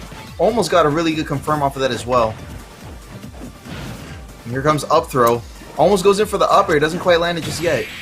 And there we are, looking for those back airs and gets the second try for the second game on the board for Felix. We're going into a game 4, and Felix is putting out in front with 2-1. Yeah, again, this is the counter pick that Felix needed, and man, they're making it work super well. That's right.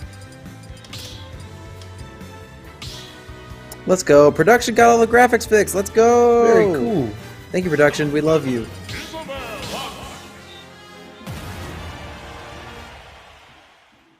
Yeah, but here we go. Now we got ourselves Pure Smash Definitive Edition. It's on screen now.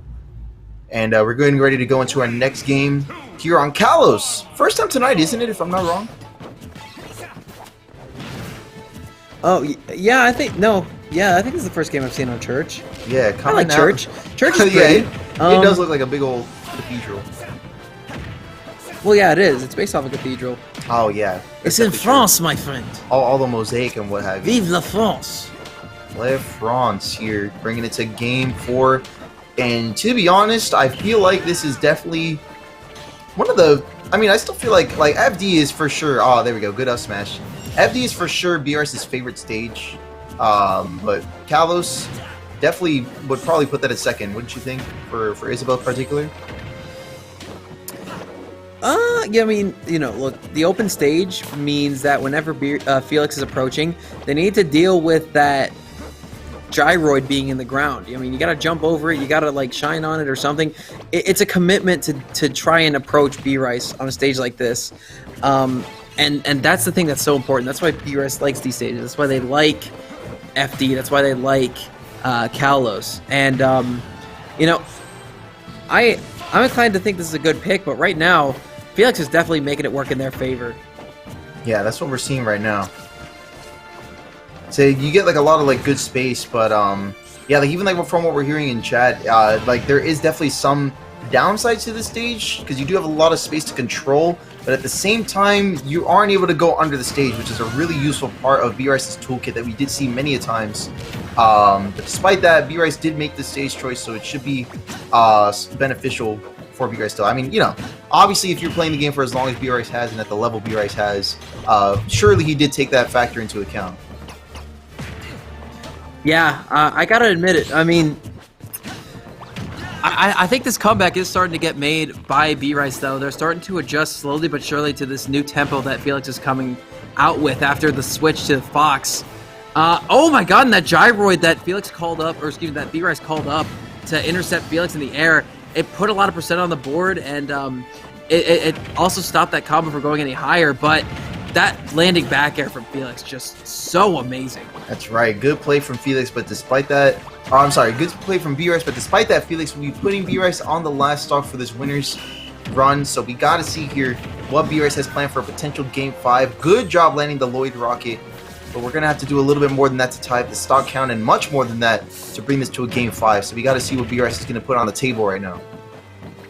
Dude, I don't know if they can. Felix is running circles around him right now. That's what it's looking like. The nooch is definitely popping off in favor of Felix, but a well-spaced back air front and center is going to be strong enough to close out from center stage that second stock and tie up the stock count. Well-spaced aerials coming out once again, but some excellent parries from Felix is going to be reclaiming that advantage state that has been held for so long for the past 2 games. Yeah. An up smash to catch and the a air great dodge. frame trap catching that up smash. You said it. Those frame traps are looking real nice here for Felix, as they'll be getting to sit here comfortable in this grand final spot for a good minute while we go ahead and take it over to loser's side.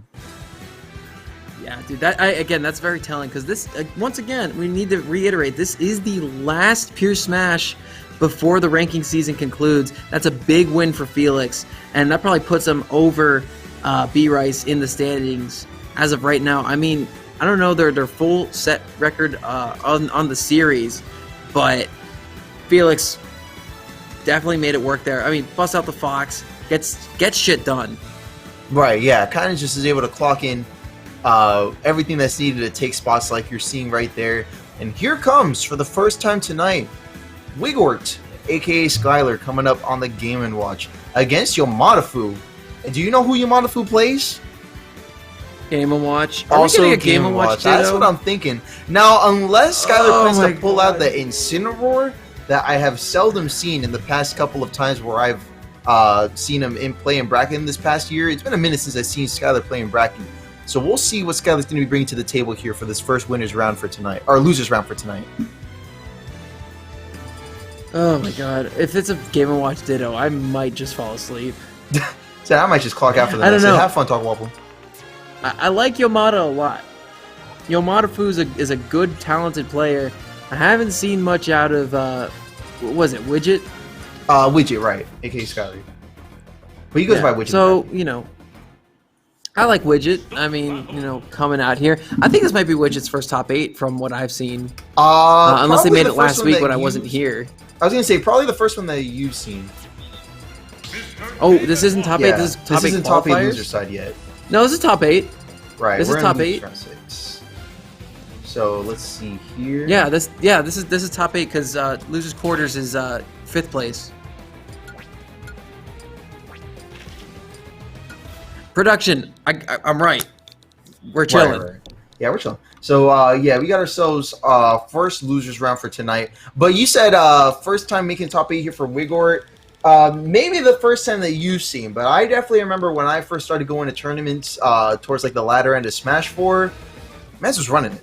Mans was running the scene right up there with Stroder, right up there with the Corrupt Brothers, was definitely making quite the name for himself back then. But even still, we've seen some very demonstrable Game & Watch play for the Arizona scene to take notes of as a whole. So let's see how that goes into play.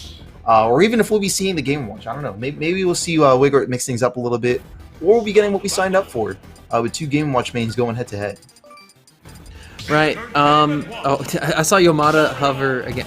Mario. Oh, Mario Uh-oh. pick. You know The what? Arizona Marios are coming out, dude. And that's a pretty good showing of a top player in the Arizona scene is the Mario pick. You know, everybody in the top ends of AZ has got to have a Mario and has got to have a Yoshi story pick. But for now, we got ourselves PS2 because you know how we do when we can start up these sets.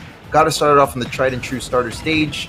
And already getting some good neutral strings. We got Yomadafu layering on this percentage onto Widget. Getting a couple of good aerials, including that back air. Drag down Nair into up smash, and we can already see this percent piling up here for Widget. Getting a little bit of juggles, Yeah. we got Yomadafu. Look, both of these characters are incredibly good at juggling. The thing is, one of these characters is definitely better at getting out of those juggles than the other one, and it is the Game & Watch from Yomadafu. The thing about Mario is they get a lot out of those ladder combos, but when you have a combo breaker that comes out as quickly as the Game & Watch up B does, you need to find a new option. And this Mario pick might not have been very well advised, as that downer kills off the stage lower than the stage sits. It might have just been bad DI, but dude, that was a great play regardless. That was good. That was very nice. So again, dude, up B up air is such a good combo because it leads into so much. I mean, if your opponent can't land and they can't have ground under their feet, it becomes very difficult for them to do anything meaningful. Even a character who likes being in the air like Mario does, if they keep getting drilled by those toot toots coming out from the Game & Watch, they take a lot of percent real quickly, and this is such a non-committal option from Yomadafu as well. But hey, look, no tech into F Smash, that's going to be taking that stock really early. Right. No tech, no stock against Widget. Good call out on that lack of a tech with that Nair into F Smash, and now we got ourselves a tied stock situation once again. But a good throw into a neutral air is going to be bringing up that percent quite a bit. And look at that. That back air was spaced to where even if you turned it around with the side B from Mario, it's still going to be making its mark like you saw there. And a good last second spot dodge from that forward air is going to be keeping Widget from being in too much of a disadvantage regardless. Despite being at a 30% disadvantage, we're getting an up air into up B for 83%. And we're starting to tie things up quite a bit here, and Widget's doing some great catch-up work. Yeah, but hey, I think it's going to be about the up smashes if both players stay grounded. But there's that back air lingering for so long, taking that stock almost. Wow, okay, great versatility there from Widget to survive that and finally take that stock lead as well. That up smash is such a good anti-air, especially against a character like Game & Watch who's ridiculously light. I do like opting for, like, when you miss the tech, opting for the air dodge first to get like that double jump into up B for that last second verticality. Speaking of which, vertical string straight up to the top of the stage with that up B finishing, but not quite finishing off the stock just yet. Yomadafu with some good DIs hanging on to that last stock at 84%. And that back air is going to be landing and closing out the second stock on Widget, bringing it to a tied stock situation. We're going to get a down throw. We're going to get an up air attempt, but instead we're getting an up B out of shield from Yomadafu to get some additional percent up to 20 on this last stock. But unfortunately going to be getting last second hits. We got Yomadafu just hanging on, but not going to be able to... Oh, nope, I was wrong twice in a row. Okay, look at that. Still getting that last second air dodge onto the ledge. Yomadafu is on the ropes right now for this first game, but still doing the most to get that toe 69% on Widget. Shout out to the 20 number. Almost getting hit with that up smash. Yomadafu is still hanging on at 129. But getting hit by a back air center stage. Will still be holding on to this last stock. Good stall off stage with a down B. And going to be getting a down air on the ledge to recover. This is getting really intense here, Laird. It's getting really close. Dude, it's been really close. Widget's been doing a good job of trying to get on stage this last stock. Yomadafu's been just holding him out, though, making sure there's never any bit of ground underneath Widget's feet. And, you know, that was what single-handedly brought Widget back into this match. They're looking for a kill right now, but again, Yomadafu's got so much pressure on them. I'm surprised they haven't cracked it. The thing is, I believe Widget has. Widget has been really trying to seal out this stock, the entire stock they're on right now. And they've neglected their own stock, but that back air, despite being closer to Mario's head, those feet still connected somehow. And they were able to seal out the game. Despite how much Widget was fishing for the kill at the end there, They eventually got it, but that was very close, and it wasn't a convincing match because of that. Yomadafu did a good job of trying to bring it back, but just not quite enough yet. Yeah, not gonna be able to do it just yet. So here we are. Yomadafu's gonna get a chance at a counter pick, so we're gonna see what that counter pick's gonna be here in just a moment. Yeah, let me think. For Game & Watch, I could see Battlefield being very good, but then again, you don't want to take Mario to Battlefield. I could see, Right. I don't know, like, stages where you have platforms are good. I think Smash Bros. Probably going to be the pick here. No, going right back to PS2. Okay, interesting. Okay, I respect it. I think Smash Bros. Probably would have been a little bit better because of the higher ceiling. And I know Yamadafu's comfortable on that stage as well, but hey, they got right to work putting 54 on the board before Widget can even do anything. Yeah, so good job calling that out here. Got ourselves a good jab string coming out from Yamadafu for some damage. Here comes Widget with some shield pressure on the down air, though, so we're doing good jobs here on both parts. But it seems like Yamadafu is pulling out in front so far. Yeah, Yamadafu does not want to go down just yet out of the tournament. Again, if they lose this match, they're out, because this isn't a best-of-5 territory just yet. This is still best-of-3, and there's that cross-up on that down air, and Widget takes the stock first yet again. That down air is such a potent tool, simply because if you go through your opponent, it's a DI mix-up. And if they hold in when they should be holding out, they die ridiculously early, especially a character like Game & Watch. That's right. Here we go. We got ourselves a nice down air follow-up coming out from Widget as they push ahead even further with a solid string leading straight into a down air, but unfortunately that down air will not be connecting.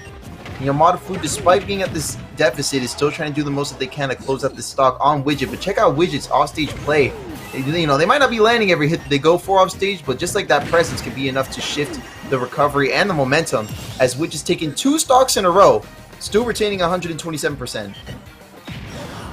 Word. I'm very, very impressed right now with the play from Widget. I mean, again, you said Widget played Game & Watch as well, right? Yeah. And this Mario pick is still looking like their tried and true main. And that's the thing about Arizona. We got a lot of strong ass Marios here, but on top of that, I mean, the oddball character matchup knowledge is super impressive from all degrees. But Forder finally taking that stock in favor of Yamadafu, and they need to mount an epic comeback right here, similar to the one they saw last game, but a little bit greater if they want to come out on top of this. That's right. That's what's going to be important to note here. Good job using that up B to get back onto the stage, but only to be met with a little bit of a neutral B coming out from Yamadafu. So they're trying to do what they can and regain control of the stage, even at the mid to earlier percents. Here comes Yamadafu with the up B at a shield. Tries to go in for a dash type, but he's going to get met with an up air string. Almost gets a forward air spike, but not going to be spaced correctly to land that. And we still have Yamadafu hanging on to this last stock at 82%. Comes Widget getting back onto the stage with get up attack. Very close to up smash percent for Mario. So I'm going to be honest with you. You know, if Mario's on the ground and you're trying to land on top of them, you need to be very careful about your spacing. That's right, yeah. See, look, that would have been the game right there. But and even more so now, Yamadafu struggling to live.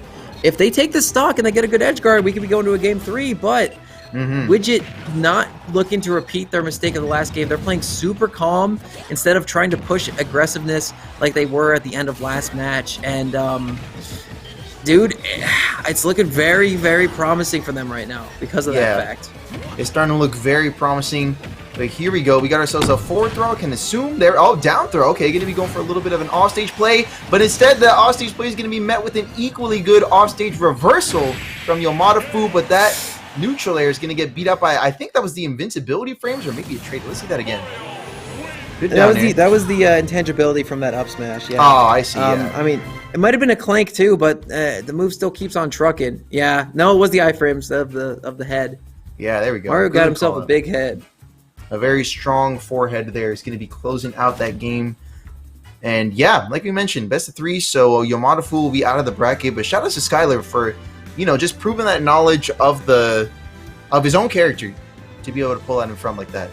You know what I mean? It's one thing to know your character, but it's one thing to counterplay so well against your same character, like, with a different one without running the ditto necessarily.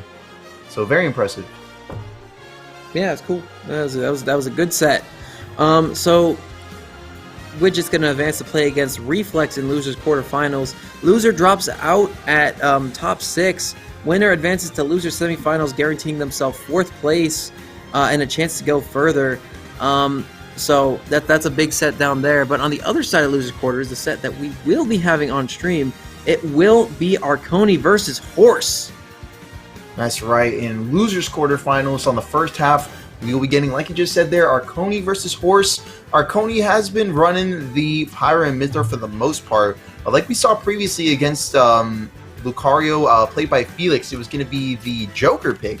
So maybe we'll be seeing a little bit more of that. I don't know, but we'll have a look here and see. And meanwhile, we have Horse, who for the most part has been playing a lot of Peach from what I've been seeing, but is known to have a very competent Ness and Bayonetta. So that could be a potentiality here as we get into our next set shortly. Yeah, I mean, deep pockets for everybody. I'm definitely expecting the. I'm probably gonna say it's gonna be Aegis versus Ness, just because that's what I'm expecting. I know Arconi will probably favor the Aegis here. The thing is, if they go full Pyra, I think they might struggle a little bit. The thing is, though, on top of that, I think Mythra has a very good matchup against Ness. I'm gonna be completely honest with you. I think so too. No, I think so too. I Okay, definitely so going in to check the sound settings, apparently. Just gotta make sure that it sounds nice. It's gotta be Evo. sounding nice. Okay, so the stage pick will be PS2. Oh my god, this song again. It's a fine song, but dude, I hear it so often. Pick a better song for God's sake. You know, and Daisy? I've mentioned this too, like, because some people will complain about that, like whether like I'm watching a set with someone or like if I'm on commentary right now. And for me, like, I stream the game a lot, but I have like my own like stream playlist, a very large stream playlist. So honestly, hearing the default soundtrack is a pretty refreshing experience for me nowadays. But with that said, Yeah, we're not so going much for into me. this. I watch a lot of Smash. I hear a lot of this song. I'm sick of it. I want it to stop. Well, here we are. Love it or hate it, we got PS2, because you know how we do when we start off these sets. We got to start it off on that stage. And here we are. We got Aegis and Daisy coming out here from Horse. So far, it looks like Arconi is controlling the stage very well with this speedy neutral coming out from Mythra. And keep in mind, it's good to point out that we're running Aegis, not just Pyra like we saw the last time, or I guess the first time we saw Arconi on the Pyra pick. It was mostly Pyra for the most part, but we're seeing quite a bit of Mythra this time around. And a very, very good stock lead is coming out as a result of this synergy between the two of these two characters being played by Arconi. Yeah, I mean, again, Mythra's probably going to be one of the best characters in the game on her own. Having Pyra there to fill out these stocks just makes her even better. And again, this is a floaty character in Daisy. You know, great combo potential if they come out, you know, and land. But the most powerful thing about this matchup is the fact that Mythra's so damn fast with such a good disjointed hitbox that comes out fast. They can really just intercept Horse wherever they're trying to be and hit spikes like that off stage. Yeah, absolutely devastating performance right now from Arconi. Yeah, good example right there. Absolutely controlling that neutral and then completely closing out that recovery with that down air spike. Ooh, and a ballsy Photon Edge to make it back to stage. That float was not scary even a little bit, but that Toad should be. The Koji Crusader coming out of the pocket and getting that Spore out, dealing a ton of damage and taking that stock finally. Yeah, here we are. Last stock situation for a Horse, but going off with the down air is going to be bringing him pretty low. Good back air call out coming in from Arconi. Tries to get an extension with that side B. Very good option select coming out. Tries to go for a platform reset into an up air, but instead, a back air will be taking Horse to the other side of the stage. But guess what? On the other side of the stage, we got a solid string coming out from Horse to regain a little bit of control of the situation, only to be met with the prominence Revolt out of disadvantage state from Arconi to close out the first game. Great job on Arconi for controlling that game, and honestly, Horse was kind of coming out in front there for a little bit in the neutral. Not in the front, because they were at a pretty big disadvantage, but I mean, they were showing towards the end that they do know what Daisy can do. I thought that Horse was a Ness main. And I did not think know I'm that mistaken. Horse had a Lucina, so let's see how that shapes up in this next round. I think they just want to be able to fight more strongly against Lucina because Daisy definitely needs to get in order to deal a lot of damage, but Lucina's got a decent disjoint of her own, a consistent one at that deals damage throughout the entire length of the sword very strongly. And I gotta be real, I think that's a better option to fight on the ground versus this Mythra. Now, Mythra does outpace Lucina quite a bit, but Lucina, I think, does more damage, has a slightly better chance recovering. But the thing is, once the Pyra switch comes out, I think Lucina could just absolutely bully Arconi here. I'm starting to think so too, but given look at that, there's we're that taking catch the with the first back air. stock. Yeah. So already this Lucina pick has definitely been shaping up. And you know what? This is not the first time that we've seen a I can't talk right. This is not the first time that we've seen a Lucina pick, counter pick in particular, work wonders for someone. We did see Cub earlier make the switch off a Pokemon trainer over to Lucina to help against the DDD matchup. And, you know, Hitoikun did still come out on top, but it did definitely help out Cub quite a bit more. And we're seeing this match shape up to be a lot more even here. Arconi just now taking this stock on horse and tying up the stock count. Check out that well-charged neutral B and angling it well enough to get that solid hit. And yeah, this Lucina pick is definitely doing wonders here for horse. Yeah. Dude, again, it's this. I mean, look, Daisy's super floaty. And she really needs to get in to deal a lot of her damage. Aegis is the complete rebuttal to that type of play style. And you know, Arconi finally gets that footstool out of the Blazing Edge, or excuse me, Blazing End. See, now I'm guilty of that. Oh yeah, and there's that F-tilt to take that stock as well. Arconi, whatever offense they start to get going, Horse snuffs out and just answers with something of their own right back. It's so sick to see, you know, this mid-set adjustment coming out in such full force. Yeah, very dope stuff there. But let's see, because now we got our one stock lead here for horse. Did I say that? Because, oh my goodness, Arconi's coming in with an edge guard. Almost gets the Prominence Revolt, but not quite going to be able to land it just yet. Good forward tilt, though, to quickly regain control of the stage and the situation, as horse will be unable to recover, and we now have an even stock count. Only a 50% deficit as we get this forward throw on Arconi, but now horse is definitely starting to step up this defensive play. You can definitely see a lot of stage control that horse is trying to establish, but Arconi is able to bust through and get himself a good bit of neutral in for some 40% and ongoing. Dude, this is super close here. Oh, that F smash whiffing is so huge because it gives Arconi stage control and a chance to deal a ton of damage. They're going out deep for the forward air from the Pyra, and that was such a good match from Horse, but right at the very end there, they lose it just because they went and got too overzealous off stage, gave their opponent stage control, and that is something you absolutely don't want to do. And that high recovery right at the end there too, jumping right into that lightning buster. Yeah, that was a really You don't good want call. to do that. If your opponent has stage control, going to ledge, definitely not a bad idea sometimes. That's true. That is true. Okay, but anyway, getting right back into this thing, running right back, same stage, same characters, no switch ups. Nothing crazy should come out here, but it could. So It could, right. watch out for that. I mean, here we are. Like you said, we're heading And, right over to the same stage pick. So let's see Yeah, here. dude. I think Smashville's a good Lucina stage. It's got closed blast zones for edge guards. It's got a good platform that's very easy to shark underneath. And on top of that, it makes your opponent come at you from the front, which is really good if you play a disjointed character where you can space safely. Yeah, and honestly, I feel like that's going to be one of the biggest benefits here as we head into this next game, but we're already in the thick of it now, is get a charge of Smash, but not going to be able to stuff out the neutral B exactly like Horse had planned, but a good neutral get up into a block is going to avoid that additional pressure with the side B coming out from Arconi. Good job getting that forward Nice. tilt immediately Wow. after recovering. That was a good way to stuff it out. That was a good, recovery above the ledge, and you definitely caught Arconi sleeping on that. And a counter comes out, but it's not going to connect. Counter's not really good in competitive play, but again, they are refreshing to see nonetheless. That's right, especially when they do make their mark. But here comes a Prominence Revolt, making its mark, but not able to make the sweet spot that would have been needed to take that stock. Keep in mind that there is a sweet spot and a sour spot to that move with such a large hitbox like that.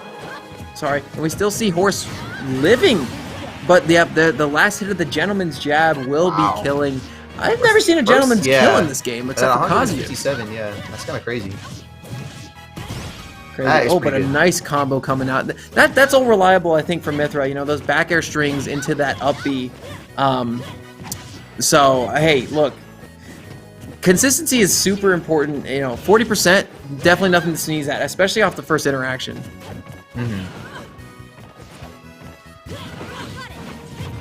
And yeah, right now, Arconi just has so much stage control. Horus has to land right on top of them, and that's when this Ooh, character yeah. really comes alive. But, again, one hit off stage, and the Aegis definitely tends to suffer a little bit. Yeah, that's what we're kind of seeing here now. Good job catching with that up B. It looked like it shouldn't have actually taken that stock. That might have been a DI dependent thing. Could have been. I'm inclined to agree with you there, Taco. And here we go. Good string coming out from Arconi at the lower percents with Mythra, making the switch over to Pyra over at this middle percentage to get that damage layered on him, primed for taking this stock. As it looks like Arconi is definitely stepping up in the neutral and is looking pretty primed to take the set with this 2-0 lead. Yeah, but Horse is fighting right back. I mean, super close. All Horse really needs here is to get Arconi off stage, but Arconi hanging out under that middle platform, really baiting out those approaches from Horse. The back air, nope, they had plenty of time to DI because of the splash screen. So this could be Horse coming out, mounting a comeback. Blazing End comes out, but they're going to roll right out of it safely. This fight for the center and control of the stage is going to be won by Horse. They go super deep. They catch him out, but they're able to make it right back to Both the able to make ledge. it back. That could have been very scary if Arconi didn't hit them. Oh no! Dang. Yep, the neutral B gets outspaced by that F smash, gets a little bit of charge on it to seal the deal. Great work there from Arconi, a 3-0, but Horse made it close. That was a close 3-0. And a tipper F smash too. As a Marth main, I'm looking. Look at that. Sheesh. Well, Very cool. There's no tipper bonus. I know, but yeah. I I just like In I the always like past I always life, like it when maybe. people I always like when people get like a tipper F smash even though they don't have a tipper. I'm just like, hey yo, Mark let's go. Shout out to want to Mark hear Main. something I just found out today? Yeah, what's up?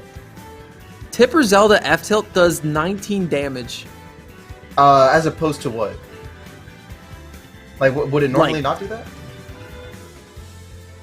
Well, I mean, I've never seen it do 19% before. Like, you know, Zelda's is slow and strong, so I imagine it's Right. like 14, 15 per Yeah, hit. I know as it hits opposed hard. to, I just don't know exactly what it does normally. So like, but 19% is pretty good for an S smash. 19% is huge, especially considering how slow it is. But, ladies and gentlemen, let's talk about something pretty cool right now. Go on. Ascension! It's coming back this year. Dang, After that is a really cool, actually, hibernation period, because of the COVID-19 time skip. We're going to talk about the hypest regional the Southwest has to offer. Ascension coming right back in October 23rd in beautiful Phoenix, Arizona. Definitely sign up at the Smash GG link below if you are in the area for any reason, or if you just feel like coming to a Smash event. It'll be a spectacle to say the least. Yeah. Coming back after a hibernation period, And if it is you- going to be hype as hell, baby. It is, and if you want a little bit of background on Ascension, you're like, Ascension. Can't say I've ever heard of that one before. Well, to be honest, I don't know how, because it's literally like we had it as the biggest Southwest regional series. Not, mind you, not just like the one-time thing. It was a regional series that we used to have up until the pandemic hit. So we're looking to reclaim that throne here with our first official Ascension, like you said, Laird, on October 23rd. So be sure to sign up on SmashGG/Ascension to get your spot. And keep in mind, we do have the option to pay at the door. So you're like, I don't get paid till 2 weeks from now. I don't know if I remember to sign up. Just sign up today, pay at the door if that suits you best. And I actually might be doing that myself now that I think about it. So yeah, there's options for you guys there. Be sure to join us, if not in person, on this channel, SEK Gaming TV. Be sure to drop us a follow and stay tuned for that coming up sooner than you think, because I mentioned this when we first brought up Ascension today. Dang, we're already in September. Like, it crept up, and it's going to keep creeping up, that October 23rd date. I'm looking forward to it. Dude, 100%. It's gonna be so freaking cool. If I can't make it out, I'm gonna be watching from home. You best believe. Or while my new hotel dorm with probably a couple of my friends who are interested in the game, or I'll be crying somewhere because I can't be there. You just be like watching like in a dark room, like with your blanket over, just like Ascension. With my Why was I not No there? Pause Tournaments hoodie on, just Bro, yeah. I want to be. F for Laird, bro. F for Laird. Hopefully you can make it out. But I know I'm gonna be there frame one. In fact, I'll probably be there like ahead of the schedule actually, because sometimes I end up, helping people set up and whatnot. Because nowadays, yeah. Oh yeah. I'm gonna go to Arizona. We got Bonanza so in production. He's like, I'm gonna be there a whole 24 hours ahead of time running it, as we do. But yeah, shout outs to everyone in production that gets those kinds of things going on. And I'm glad, like, now that, like, a full year later after all this quarantine and everything, and I've taken on the role of commentator, and I feel like I'm able to give back a lot more. And I'm definitely looking forward to taking an in-person spot for commentary for said events. So yeah, definitely looking forward to everything that AZ has in store for the Smash scene. Don't make me jealous, Taco. So I'm looking forward to commentating in person. I'm also going to be competing and interacting with people in person at Smash events. Laird, it's going to be great. No. I'll be doing bio homework in person, Laird. It's going to be tight. Man, I bet. I hope. Hey, for me, since I might not be able to make it out, have a good time for me, please. There you go. I will have a good time for everyone that won't be there. But listen, if anyone can make it out, do yourselves a favor and do so. You know what? Do it for yourself. Honestly, I'm not even. Yeah, do it for yourselves. It'll be a great time. But speaking of great times, we do still have a little bit more of this bracket to look forward to. Reflex and Widget, Shulk versus maybe Game & Watch, or maybe some more Mario of what we saw previously is currently going down. Who do you think you will go? If you have 3 characters to choose from, Game & Watch, Incineroar, and Mario. No, I'm not guessing. I'm gonna wait. I'm guessing the Mario. It's been rocking today. I don't think any of the characters are particularly good against Shulk. So God only knows what the Widget's playing against Reflex right now. But right. So we won't have to wait too long to see as that set's currently ongoing. Maybe, or it could be another 20 minutes because they're trying to camp each other out, which I don't think Reflex would do. Again, don't know much about Widget. From how they were playing against Yomada, I don't think they would do that either. But what do I know? Yeah, we'll just have to wait to see. We won't have to wait too long, I don't think, because that set was ongoing while we were commentating this last one. But I was gonna ask. I was gonna ask. Obviously we're supposed to say I'm biased on the commentary and whatnot, and I get that. But as someone who's been in the scene for so long, and I kind of have my predictions as to, given that these the ranking season is going to be coming to a close soon, I kind of do have my predictions as to who might be potentially taking a spot in that list who wasn't there previously. Arconi does have a shot, I feel like, given that they were. It's tenuous, I think. Right. It's a little bit like out there for a prediction, but Arconi has been making some pretty good moves in the bracket for the past couple of months, if I'm being honest. So they've been consistently top 8. I'm gonna admit, but I don't think they've got any of those like oh, you beat insert right. You beat Felix handily, and that's the thing too. I mean, they've got a couple of those. Yeah, he's been able to finesse his way into top 8, like you said there. Like if the matchups line up right, but talking like previous PR wins, not really too many to surmount there. But just the placements alone gives them a pretty good chance. I wouldn't be surprised if most, if not all, the people that we saw at AZSL end up taking a spot. That would be I could definitely see that. That'd be pretty par for the course, I feel like. I mean, Felix definitely makes it, but I'm pretty sure Felix was former PR. I think B-Rice is B-Rice new? B-Rice was former PR as well before quarantine, right? Okay, well, B-Rice definitely makes it. Dude, I wish Krupp was able to compete more. Yeah, I feel like Krupp would be missing out on that spot just for that reason alone. Yeah, I mean, Krupp's been sometimes able to make it to events and sometimes just not, but Krupp very rarely loses to a lot of people. I mean, Krupp's the only person I've seen in the past, season be able to beat Stroder offline. Right. Stroder only, he only didn't win Smash Reach because he DQ'd out, so he could go sleep. Right. Putting his mental health, above everything else, which is absolutely commendable. So, which is fair enough. As You know, again, I'm not knocking him. I appreciate that about him. Right. Yeah, but I mean, I was gonna say, like, Krupp is definitely one of those players where it's like banger tournament results when they do enter, but just not enough results in general to really warrant that spot. You know, sad as it is, you know, unfortunate as it is, but that's how it goes sometimes.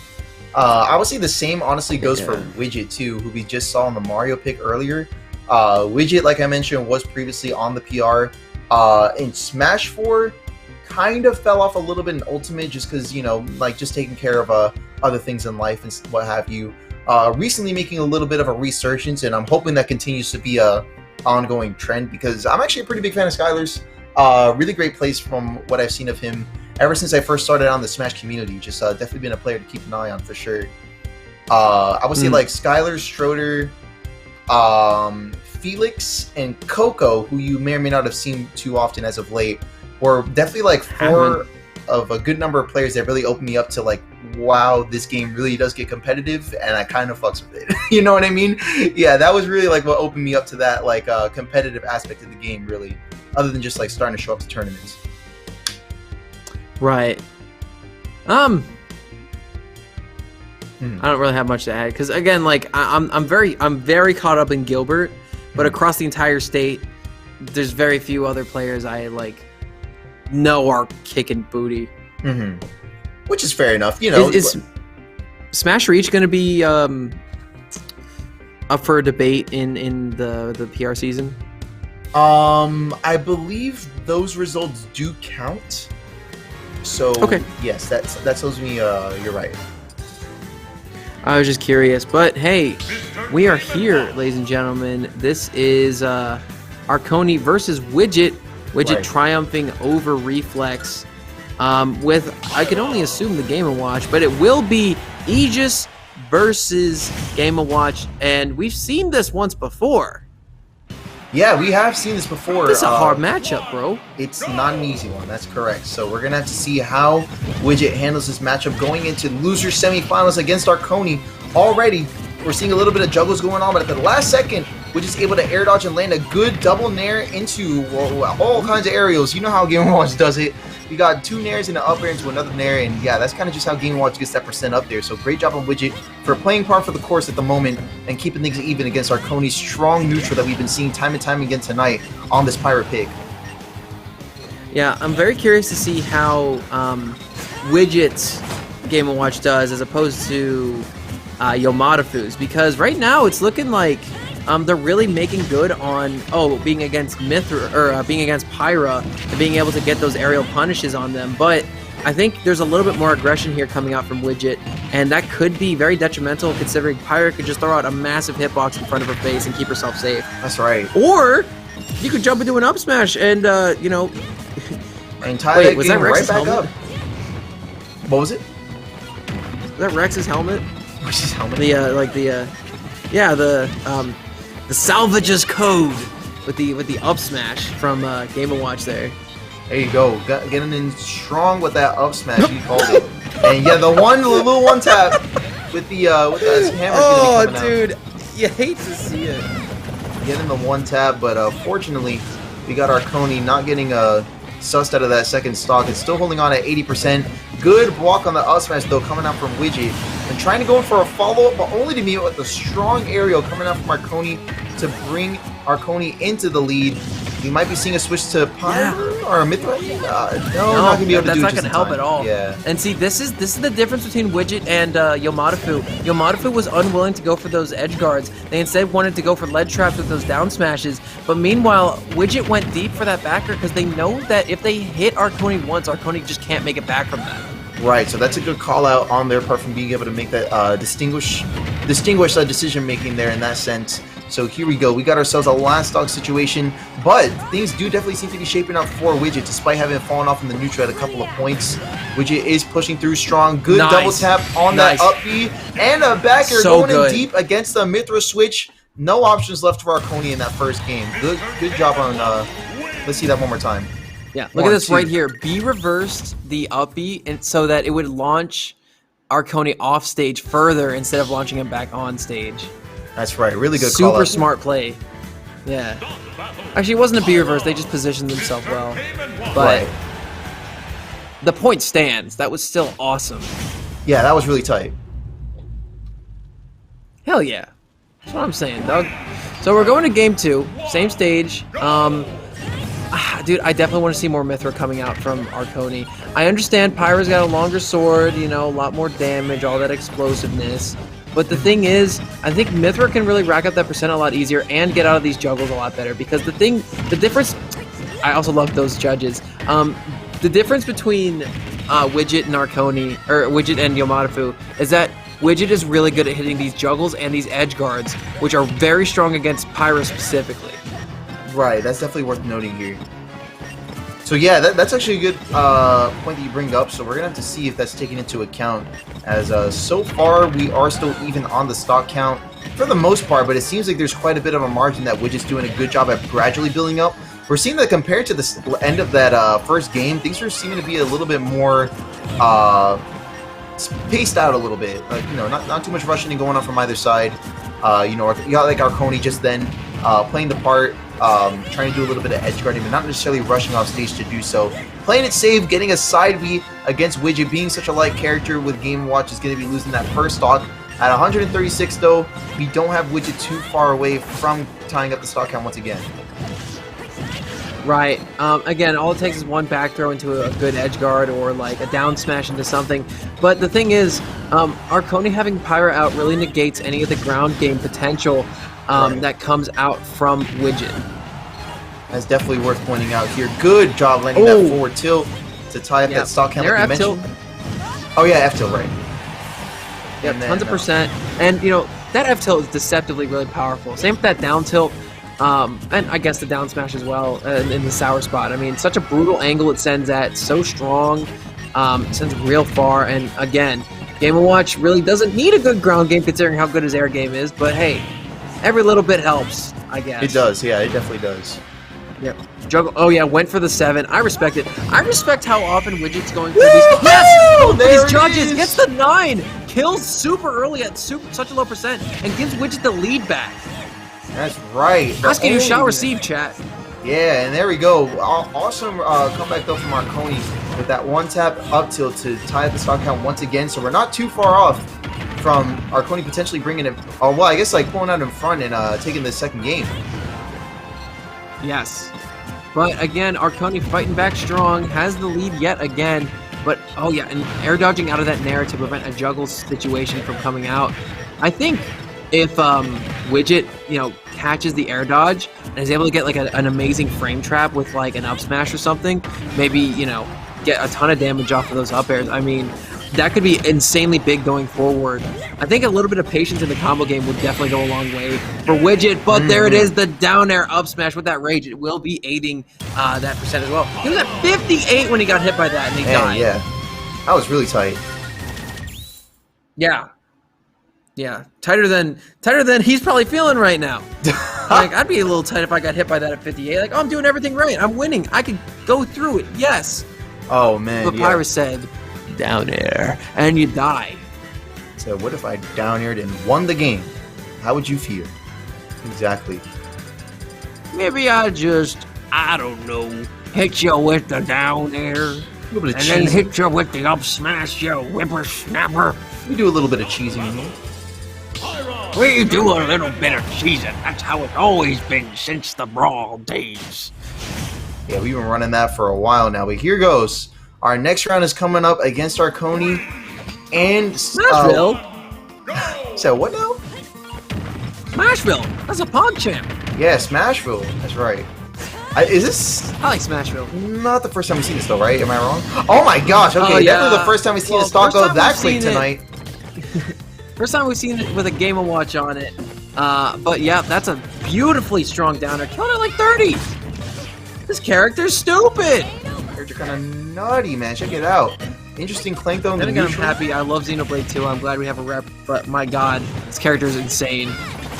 Yeah, really sizable characters like we're seeing here. Sizable competition. Good job air dodging straight through that downer. That definitely would have put Arconi in quite the precarious situation there. Hanging on at 80%. Still a very good lead considering that we're so early into the game. Yeah. Again, though, Arconi's just one edge guard away from being at the same stock. Right, that's definitely worth noting here as we get further and further into this second stock, and right now, yeah, now we're just starting to control the stage a little bit more. Good job using the side B from Mythra to get back onto the stage. Let's see what else we got planned here in the Nooch. Yeah, man. Oops, I accidentally alt-tapped. That could have been real scary. Oh, yeah. Well, I definitely thought that the Smashville pick would have been really good for the Game & Watch here, but I think it's working really well for Arconi and the Aegis as well, because, I mean, look, this stage really gives a good opportunity for Widget to get a lot of, safe sharking with that big umbrella middle platform. Right. The problem is that also really helps Arconi a lot too, and it really funnels the approach options that Game & Watch has at their disposal. And having a limited variety of options to approach with, especially from above with a character who gets a lot off of aerial combos, not great, gotta admit. And there's that up smash. There it is, yeah, taking the second game in quite a quick fashion is going to be bringing the score to 2-1. It's been quite a turnaround from what we've seen. Dog, that was a 2-stock. Exactly. It's a 2-stock this late in the set. Uh-oh, that's not good. We're going to game 4, where Arconi is poised to possibly take the dub here. Going right back to Smashville. Just doing it. Yeah, not wasting any time here. Just going straight into it. And to be honest, scared. It's a good stage pick, but from what we're seeing, it might not be so good for Widget as it is for Arconi. You know what I mean? Yeah. Look, it's good for both characters, but right now in this matchup specifically, here and now, it is better for Arconi. Therefore, you should switch off. Exactly. So I'm surprised to be seeing the run here once again. But here we go. But again, if Widget's confident in themselves, that's not a bad save pick. Right, and already making some pretty confident strides in the neutral. We already have him in a percent advantage, 63%, but we're seeing Arconi keeping up for the most part. But check it out, we're already going for some pretty bold moves with that down smash. Yeah. Oh man, the problem is Revolt not going to connect, but if it would have done a little bit of damage. Right now we do see Widget off to a very commanding start. But again, a couple hits and Arconi's back in the thing. Now, this matchup is just who can blow each other up first. Yeah, it really is for the most part. Yeah, like if Widget hits you off stage, you're dead. If Arconi down airs you, you're dead. And here we go, good dash attack. We're bringing that percent further and further up. Good stuff here from Widget, keeping up. But right now, I mean, yeah, it's definitely worth noting that Arconi is doing a lot of catch-up right now, doing a great job at doing so. We're getting ever so closer to taking the lead. Yep, Arconi taking the lead once again. Despite Widget being off to such a seemingly good start, it's going to be falling behind just a little bit, but check it out. We're already making good moves to tie it right back up again. Dude, again, Widget needs to take the stock here and now because this percent is going to build real quick. This is going to build like the waves build during a tsunami. It just stacks right up and it washes over you before you even realize what happened. Yeah, that's definitely true here. Oh, good catch with that down here. Yeah, 2 stocks up. We got Arconi once again taking such a strong lead against Widget. And Widget's still trying to take this stock at 157. Gets a dash attack at the ledge to bring this to a 2-1 stock lead. But guess what else is 2-1? It's this scoreboard in favor of Arconi. 1 stock away from knocking Widget out of the tournament, progressing on to losers finals. So this is going to be quite a bit on the line. They will be fighting against B-Rice, I believe, in a run back. No, not in a run back. Never mind. I know that they've won it a couple of times before, so let's see if Widget's got what it takes to pull out in front and take this to a game 5. Yeah, again, looking for the judge a lot. I respect the plays, but I mean, you can do an edge guard and get a kill. That can work. That's true. Seems to be relying on getting a option that's not necessarily guaranteed to take a stock, but that's going to be closing it out in a quick fashion. But right now, what you need is a little bit more consistency than quick work. Right. So Arconi's definitely established that they're not going to be one to get made by that quick work so easily. But here we go. Going for an edge guard, or tries to go for a ledge trap with that jab string. Not quite going to be able to land it just yet. There's dash attack to close out the set, knocking Widget out of the bracket, and Arconi will be going on to losers finals. Arconi adding sword swallowing to the many careers and professions that Mr. Game & Watch has, as he shoves it right up his throat and sends himself into losers finals. Right. Guaranteeing themselves third place, knocking out Widget at fourth place after an amazing performance from them tonight. So kudos all around. But this is where you get B-Rice versus Arconi. B-Rice proves time and time again that they are very adaptable in any matchup and that they can really run a train on a lot of people, despite the matchup really not looking like they can do so. So it's going to be Arconi B-Rice. Arconi with the hell of a run tonight, making their chances to make that top 8 or that top 10 in Arizona a lot more likely, depending on how they do here and now. That's right. It's starting to add up quite a bit more as we get further and further in. So let's see how this holds up in this next round. Going up in losers finals, and to be honest, this should be an interesting one because I know for a fact that they played each other. In fact, I can actually take a moment here to pull up the set count if you just give me a moment here since we're about to get started. Well, they played each other a couple times. I mean, these are two of the best in Arizona. They've been around for a while. So, yeah, they have played a lot. But I'm inclined to think that B-Rice actually has the upper hand in this set count, if I'm not mistaken. But the thing is, Mythra's got that speed to really close in on Isabelle and disjoints to keep her in the air, keep her juggled, and keep herself safe in the process. So, I could definitely see how this could work out. Now, on the other hand, B-Rice has a deceptively incredible close quarters game and is really good at when dealing with approaching opponents. Right. No matter who they are, no matter how fast or how strong. And just a quick update from what I'm seeing on here, it does look like the set count seems to be 1-1. Town of Gilbert Esports presents Smash Ultimate. We had B-Rice take a clean 3-0 sweep against Arconi, but a couple of months later we hosted Almost Ascension, and where in top 16 we had Arconi take a 3-1 win against B-Rice. So that's been quite the turnaround here. So this is the third time that we're seeing that they faced off against each other. Already though, B-Rice off to a phenomenal start in this game 1 of Losers Finals. Looking pretty good for B-Rice. And again, if B-Rice has, that momentum in his favor, he could snowball super hard. But again, all it takes is one down air from that Pyra, and Arconi's right back in this thing. Again, don't forget about Arconi, because the second you do, he will come out and tear you apart in spades. Yeah, that's right. Not really going to waste any time piling on that damage. There we go. There we go. Good damage. Man, this landing Nair game from both of these players is really opening up a lot for them.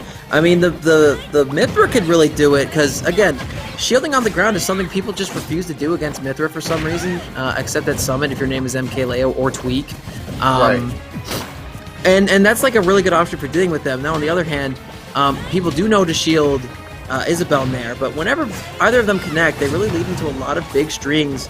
And I saw B-Rice there try to pocket the Blazing End, and that's something I haven't seen before. I know it comes out as a projectile, but it doesn't keep the sword in Isabelle's pocket. Pyra does get her sword back. Right, it's still able to get the sword back, and here we go. All catching right onto the platform, but it looks like Arconi regained his footing just in time to avoid the finisher there on that throw. And at 140, that would have sounded about right to me, but check out that SD, man. Unfortunate. You hate to see it. Yeah, didn't have a jump there at the end, and Pyra has a recovery that definitely needs one, but Prominence Revolt takes the stock right back. Once again, we find ourselves at a 0-0 situation for the third time now, and the last time here in this match. In this, the first match of Losers Finals. And again, Arconi has been losing their stock first both times so far. If B-Rice loses their stock first this time, though, Arconi wins the match. That's right. And here we are, last stock for the both of them. So we're going to see who's going to be pulling out in front here shortly. Good job getting the up throw into up air, into up air. Switching over to Pyra now that we got ourselves at just about the right percent to take out such a light character like Isabelle. So the game plan is shaping up here in favor of Arconi, and it's playing out pretty well. We got to see what B-Rice might have in terms of a turnaround, because we know. The back air could have been it. You just missed space this time, but there's the dash attack that will be killing. Such a devastatingly powerful move. It has a very long startup, but when it lands, boy, does it. It does. And, yeah, that was great plays from Arconi. Catches that landing. Awesome Look at this. Look at this. Falls through the platform. Arconi is right there with a blade in his face. right there, ready and patient to get that follow-up. Here's a small battlefield pick coming in from B-Rice. We'll see how this plays out for him. Yep, runs it right back. Mithra Isabel.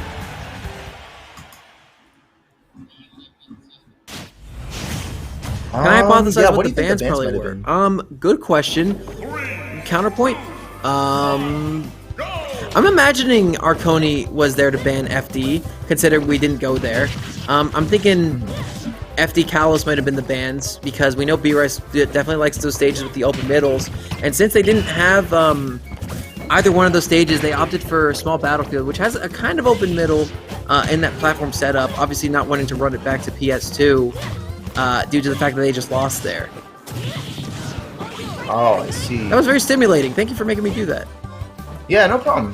Just kind of get the brain running for a little bit. Just kind of figure out who might have gone into the thought process. And you know, you're not from this region, but at the same time, like you've been watching, keeping an eye on this.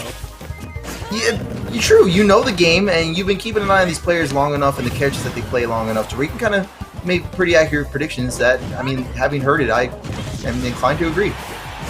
They're more of a hypotheses at this point, because, I mean, I feel like I know Arconi and B-Rice despite the fact that I've never spoken with either of them, but I've watched them play so much, and I kind of know a thing or two about how they play, especially B-Rice, considering the monstrous runs they've been making these past couple of weeks. Exactly, there you go.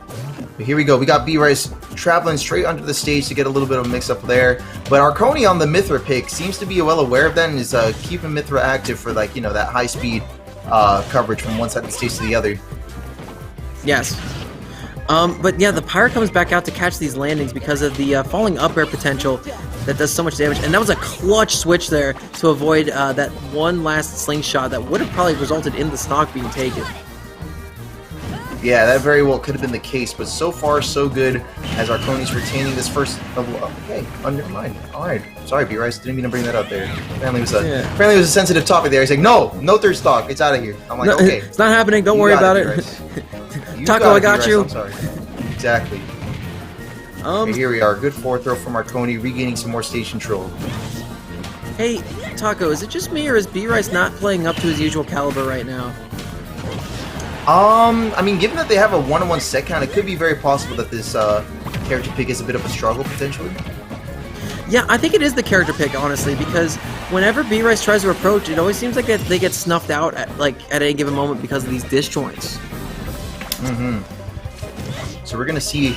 and given, you know, that 1-on-1 set count that I mentioned, it was a 3-0 sweep the first time at Town of Gilbert, but Almost Ascension Top 16 was a 3-1 win, and that was the most recent set where they played each other as well. And from what I'm seeing here, it looks like, yeah, I don't think. Oh, good confirm. That was sick. Yep, B-Rice gets those that reads, was really but good. Again, B-Rice is still feeling like they're playing a little bit slow right now. It feels like they're not super comfy right now. Yeah, I don't know. Yeah, something seems to still have B-Rice on edge here, so we're gonna have to see how this last stock progresses. As keep in mind, we did just take 2 stocks in a row if you're looking at B-Rice's end of things, so that snowball effect that we've seen time and time again tonight alone could be coming into play here right about now if things play out correctly. Yeah, very much so. But again, this is the percent where Aegis definitely starts killing. Oh yeah, good release of the Lloyd rocket to try to get that catch off of the forward air. Smart play from B-Rice, doesn't come to fruition, but the pressure is mounting right now. Arconi struggles to get off this ledge. They jump over it wide. They have control of center, but B-Rice is trying to pick him off from afar. Yeah, making attempts at doing so, getting ever so closer and closer to succeeding. This was a good block on that back air. B-Rice coming with the throw as well. Oh, good trade. That was so clutch of Arconi to live that. Yeah, that was good. That definitely kept him in the game just now. Yeah, okay, can they make it back though? The Mithra switch comes out. Nice air dodge, not even using the up B to make it back. Great call out, knowing the limits of the recovery there is Arconi. But Arconi needs one big hit. Oh no, dude, the F smash, that was there. That was air. Yeah, not... Oh, there we go. There's that forward air to close it out. Good stuff. Forward air with the rage from yeah, you could see Arconi. Yeah, right here. That could have been an F smash, and that would have been the game. Exactly. There we go. Yeah, you could definitely see Arconi fighting back, but again, like that effect that we see where B-Rice just seems to like activate is very potent. Yeah, absolutely. And that little bit of momentum might be exactly what the doctor ordered. The doctor here, obviously, being B Rice. Doc B in the house. But can they run a train off of Arconi for the rest of the set? I don't know. The pick will be Town and City, where killing off the side is quite easy. Isabel likes killing off the side, but I also know for a fact that Pyra is good at killing off the side as well. Not as good as she is at killing off the top, but still potent if they can get an F tilt, F smash, or a dash attack. That's right.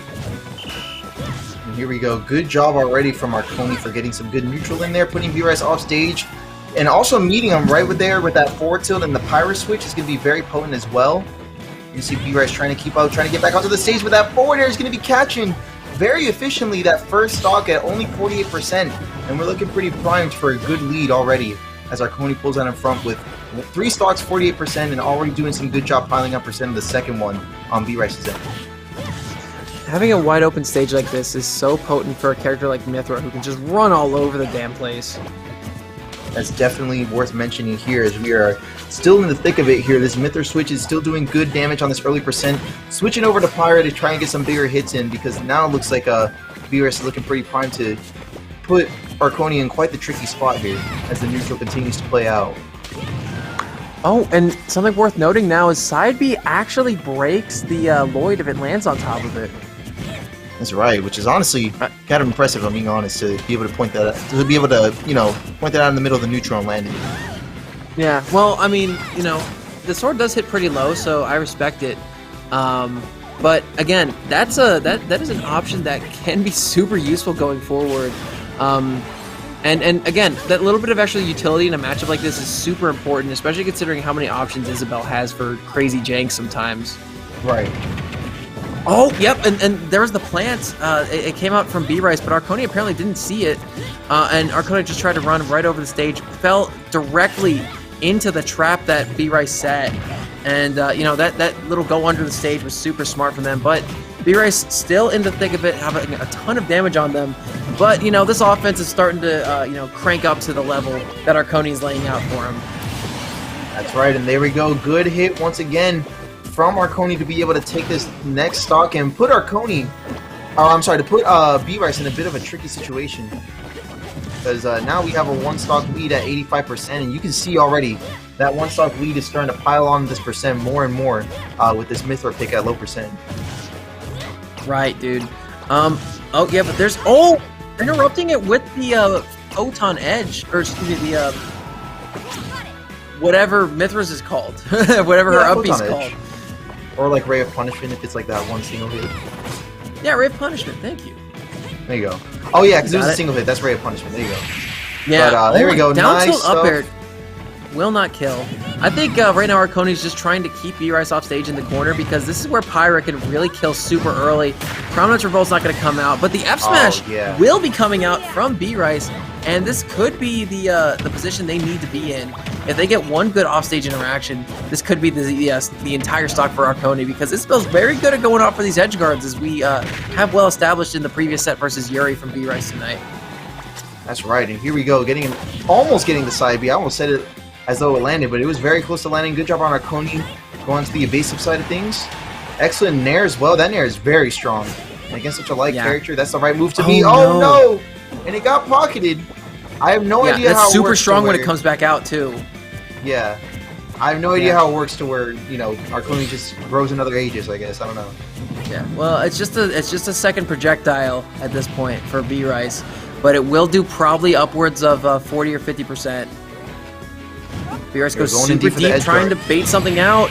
Oh, got it! Yeah, Arconi actually B-reversed it, turned it around right off the ledge, and he knew jumping off of that ledge would make B-Rice want to come back, and look at this. I want to see this again. Does it? He's like, okay, he's coming back. Catches one balloon to slow him down, and then right as the second balloon expires, he pops himself right up into the air, gets the Prominence Revolt off of the very thin edge of the stage there. Great stuff from Arconi, and Arconi finds himself going to Game 4 with a 2-1 lead in the set.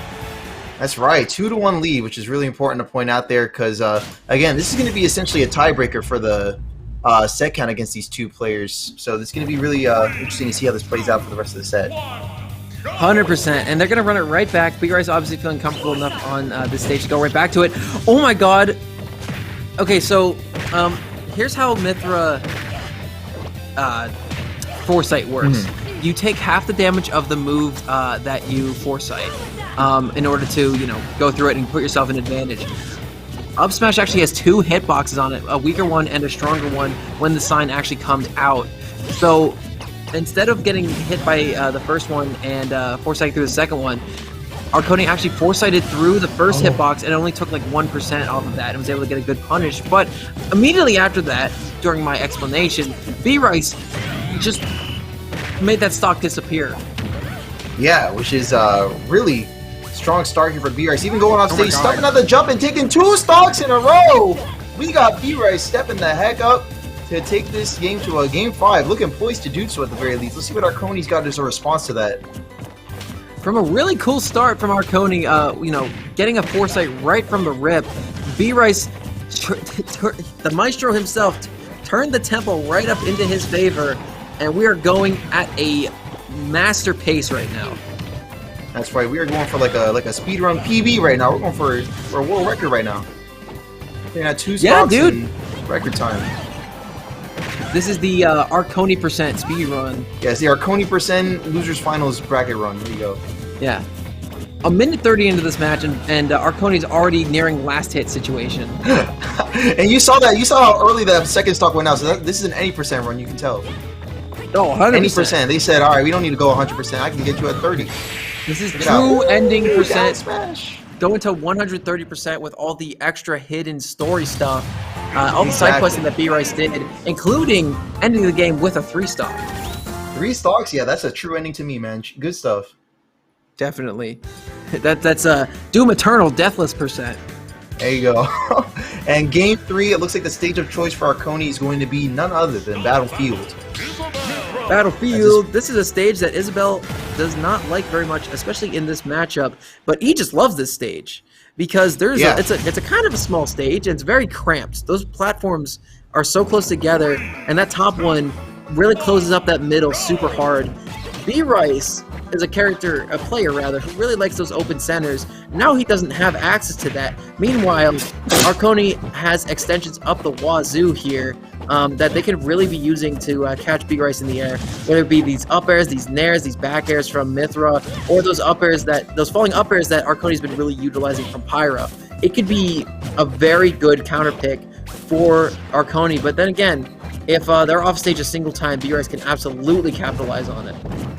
That's right, yeah, that could be very easily capitalized on. So we're going to have to see what exactly the move of that is going to be as we get into this neutral here, which is kind of popping off right now, where we're getting a very even neutral considering how slanted things were earlier here for B-Rice, and especially how slanted things were with that 2-1 lead that Arconi had up until now. So to see it all come to a culmination in this Game 5 where things are looking very even across the board, this is about what we would expect for it to be a Game 5 after all.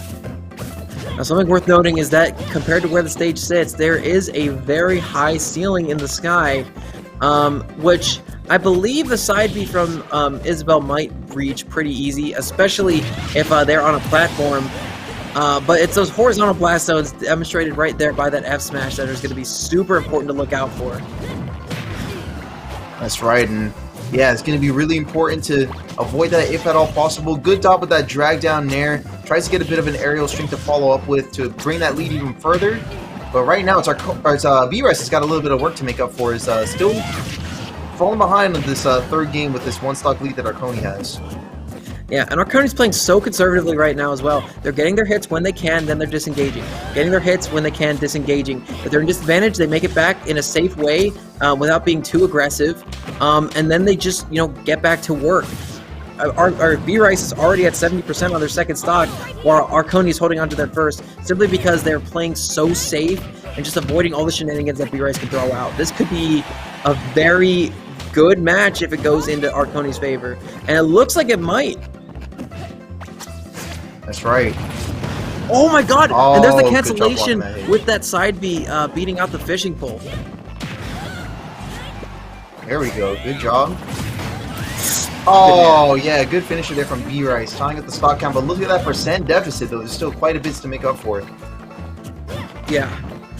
Man, this is a game 5. It's super tense. B-Rice starting to turn on the Jets. Ooh, good string. Nope, there is a jump. Good save from Arconi. They make it back with a Photon Edge. Yeah, I was going to But say, man, good this damage forward is string. starting to build so much right now. It is, yeah. I was going to say good forward string from B-Rice, but equally good job holding those jumps. Last thing you want to do is go down in an early percent. You saw how devastating that was in the previous game. So here comes Arconi, regaining some stage control, using these platforms that are going to be very good as a counter pick, like you mentioned before the game started. All right, B-Rice Waiting goes at the super ledge. deep. They make their way back, though. That recovery is super nice. A Nair will probably kill right now. A back air, forward air close to the ledge might. F-tilt might kill. Dash attack will absolutely kill. Falling upper might kill at that middle platform height. I mean, we're getting to that percent where if Arconi just breathes on B-Rice, he'll be dying. Good DI to survive that Nair. Blazing End is going to come out, but it will not connect. That might have killed if it did. B-Rice Yeah, very well trying to could've. just hunker down and wait for the approach to come. I would like to see a Mithra switch come out in just a second here, because we're nearing the percent where having a Mithra F smash might be easier to land than anything Pyra can do. It's very possible here, but let's see. We got ourselves a forward throw. What's up next? Yeah, good good switch. spot dodge.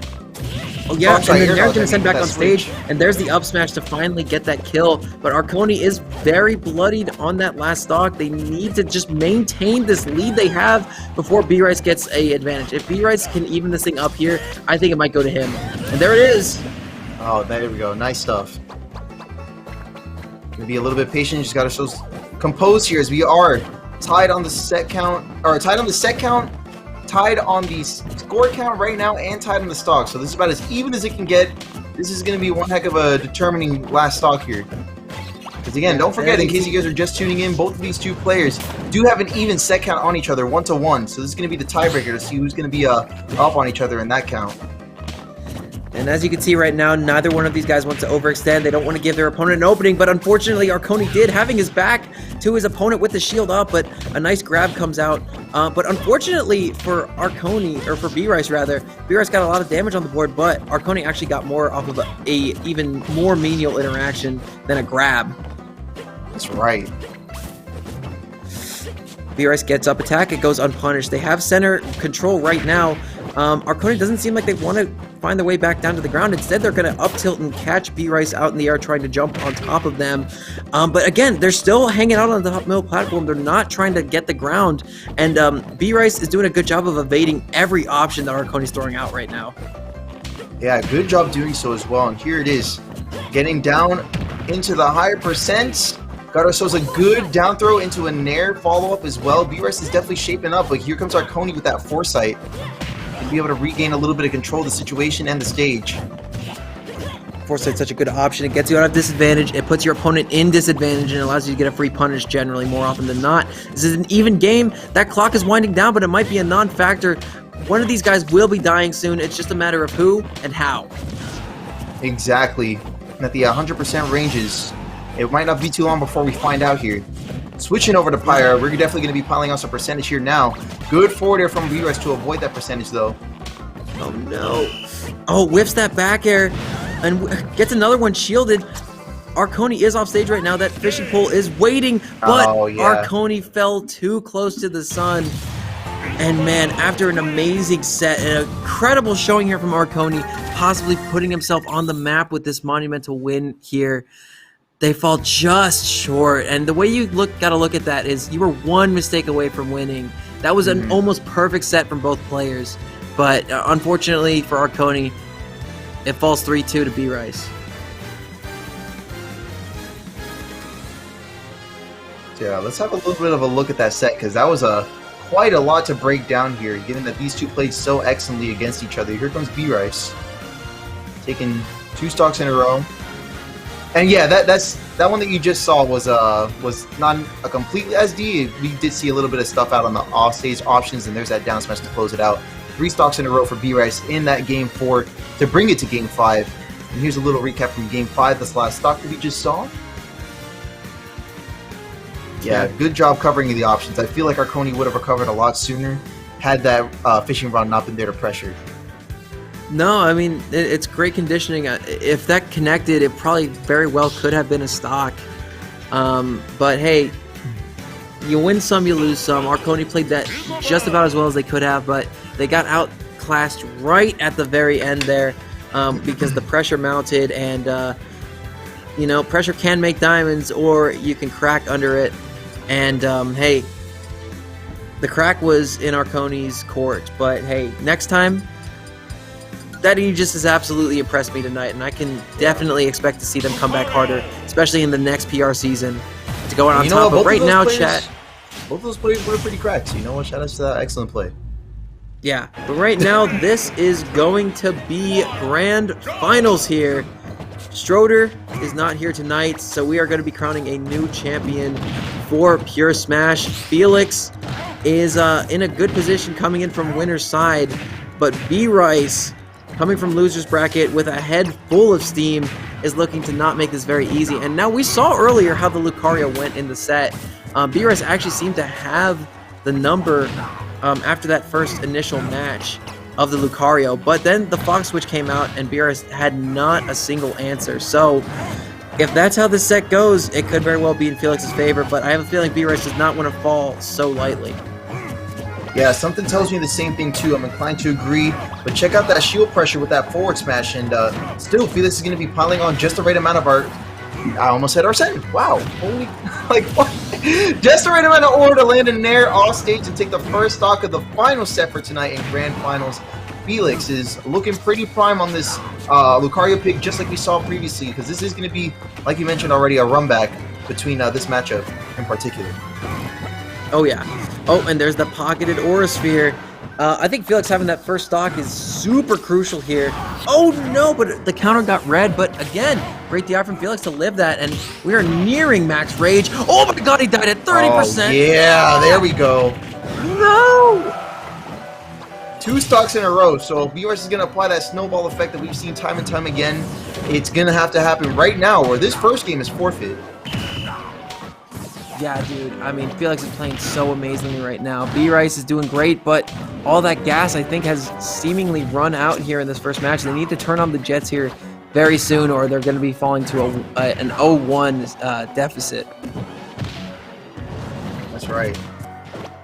Great air dodge from Felix to just jump through, you know, getting back a little bit of stage control, but also at the same time avoiding the gyroid and not taking any damage. That's right, there we go. Excellent use of that S-Smash there, but here comes that Rage once again on the second stock. Good job blocking the side B just in time to not get caught up. There we go. I really gotta shout out that B-Rice is doing a good job of avoiding these counters, calling them out perfectly, and not falling for them at all, because it doesn't do a lot of damage. It will probably start killing at these higher percents as Felix approaches them. But again, you know, B-Rice being a smart enough player to not bite on them and to get good punishes there. And there's that up smash to finally take that stock. Here we go. Yeah, good job closing that out as well.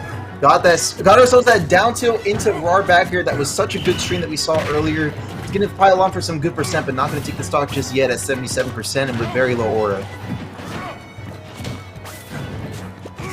All right, but you know, B-Rice is starting to mount this comeback here a little bit. Having Lucario at low percent is definitely a benefit as well, but you know, you got to get them to that higher percent if you want those stocks. That's right. So let's see how this plays out now that we're starting to get down to the wire a little bit more. There we go. Good job. Okay. Oh, there's the F smash. B-Rice is able to clutch that one out right at the end. Really good job there, man. That was an excellent comeback.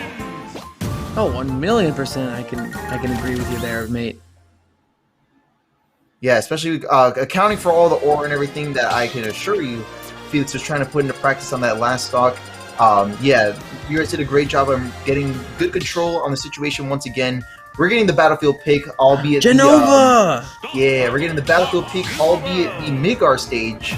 So that'll be pretty dope to see here in action in just a little bit. Oh, we got Midgar? That's so sick. Thank you. Yeah, Battlefield Midgar. We're running it. I love Midgar. What a badass stage.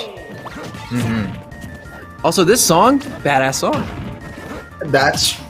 I mean, yeah, I agree completely. This is a gamer classic. It's one heck of a tune right here. Word. It's a bop, as the kids would say. Exactly. A banger, if you will. So here we are, getting And right I into the second absolutely will. And the Fox pick coming out, I think Felix is realizing it is not time to mess around anymore. This is grand finals. I want the dub. I want to put my name on the map here in Arizona. And dude, respectfully. Right.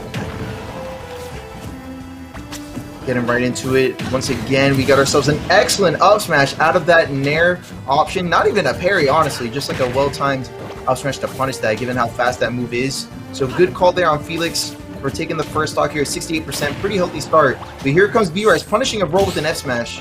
Calling out options as a player as good as B-Rice can do so effectively. Getting back onto the stage with up B. Let's see what our next move is. Air dodge, going to get punished by a dash attack. Okay, try to get a little bit of a string off of that too. Here we go. And I don't know what it is. I mention this all the time, but dash attack and neutral air, like, they string together so well, but they deadass just look like they use the same animation. It's like the same pose and everything. Like, they link together so well. You can do it like Nair into dash attack into Nair. It's so weird how that works. It's like one continuous motion, one animation. Almost looks like Game Watch. It's like it's like Fox is running on one leg, you know. Yeah. Oh, but there we go. Excellent. Take that stock. Yeah, it's being on one leg, one up low right percent there. on Felix's second right now. And B-Rice already on their last, and I think Felix is definitely like, all right, we're putting this thing to bed now. You know, come on, we're stop screwing around. I want to go home. Yeah. So let's wrap it up here. Let's get this 3-0 and, or I guess like it'll be a 3-1 at this point because B-Rice honestly got a really good first game. Yeah, clutches it out right at the end there. And B-Rice might be looking to do the exact same thing here. Yeah, but at the same time, Felix might be looking to do the exact opposite because now we have the Fox pick, and you can see already this Fox pick is doing numbers against B-Rice's stocks and percentage. Yeah. You know, I think Felix is just doing a good job of making himself very hard to pin down right now. Felix's, you know, movement around these platforms and mixing up when they're aggressive and when they're not is making B-Rice think twice about what moves he throws out and when. And dude, it's like it's big rough for B-Rice right now. Finally takes that stock, but at 94%, a Nair up smash will kill. That's right. And here we are, almost getting the up air confirmed, which probably would have taken that out. Not too sure how light Isabel is, but at 108, that definitely is something that B-Rice is going to want to be blocking for sure. Goes for a down smash to catch a tech? I'm liking the thought process here, but the execution is just shy of making its mark, so you can tell that Felix is looking dead set on closing out this game at the very least. Here we go, getting the setup for an up air, not going to be able to get it just yet. Good job, immediately making it back onto stage, beating B-Rice to the punch on that recovery with a back air to take the second game. Dude, it was precision timing there, catching that. I mean, look. Look at that, just in the nick of time. It was perfect in every sense of the word. And if it was a neutral get up, still would have connected. That's right. So either way, you guys part on that. Yeah. Again, it's that positioning from Felix that at any given moment, they are so freaking good at making sure they're where they need to be. That's right. So going into this next game, 1-on-1 on the board now. Let's see how things shape up with this Kalos pick. That, once again, I mean, it is worth mentioning that with this stage pick, you are forfeiting the ability to travel underneath the stage like we've seen B-Rice do many a time. But at the same time, this does seem to be a stage that has a lot of space for B-Rice to control. And right now, this ledge is completely dominated. 5 in a row. 5 consecutive down airs in a row, if I counted that right.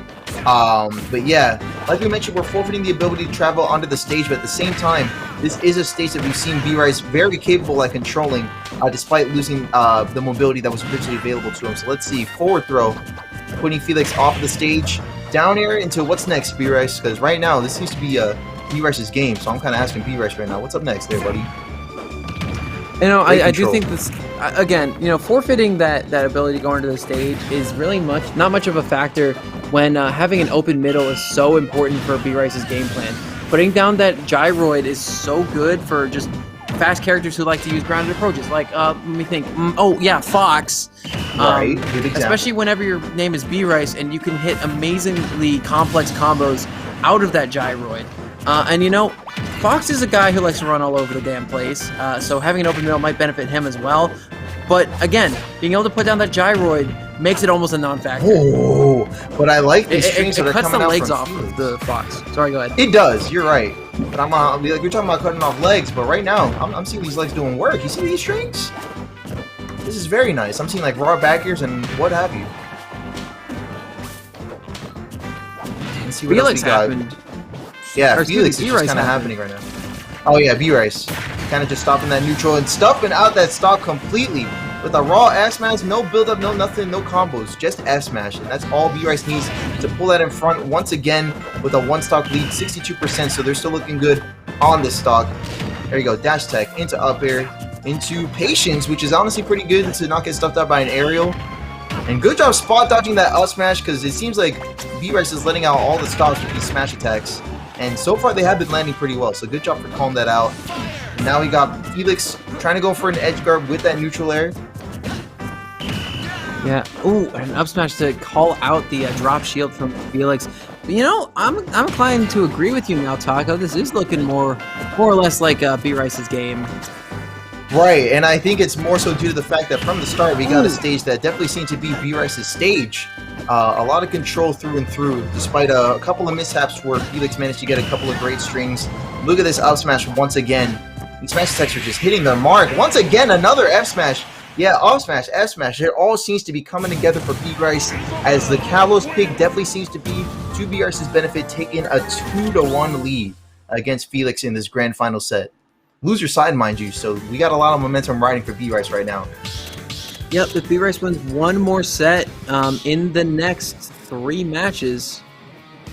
Wait, no, excuse me, in the next 2 matches, they will be going to a bracket reset. If Felix wins the next 2 straight without dropping 1, it's the tournament. It's over. That's They right. can go home. Wrap it up. But not just yet, as we're still continuing the set. 2-1 again in favor of B-Rice, so 1 game away from a bracket reset like you mentioned. But we're back on PS2. Alright, were we here? Yeah, we were here the first game, that's right. Yeah, people like PS2. PS2 makes the best Yeah. games.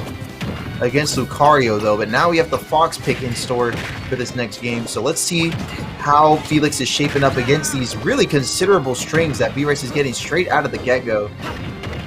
Yeah, I think the weight of Fox, you know, being a fast faller means they, you know, once they're landing a lot more out of these combos, especially with like the forward airs and the back airs, and those can really string together quite nicely against heavy or not heavyweights, but fast fallers. Fast like Fox. fallers, right. Also, I've- having Nair being able to intercept illusion, super crazy, and Oh the down my air as God. well.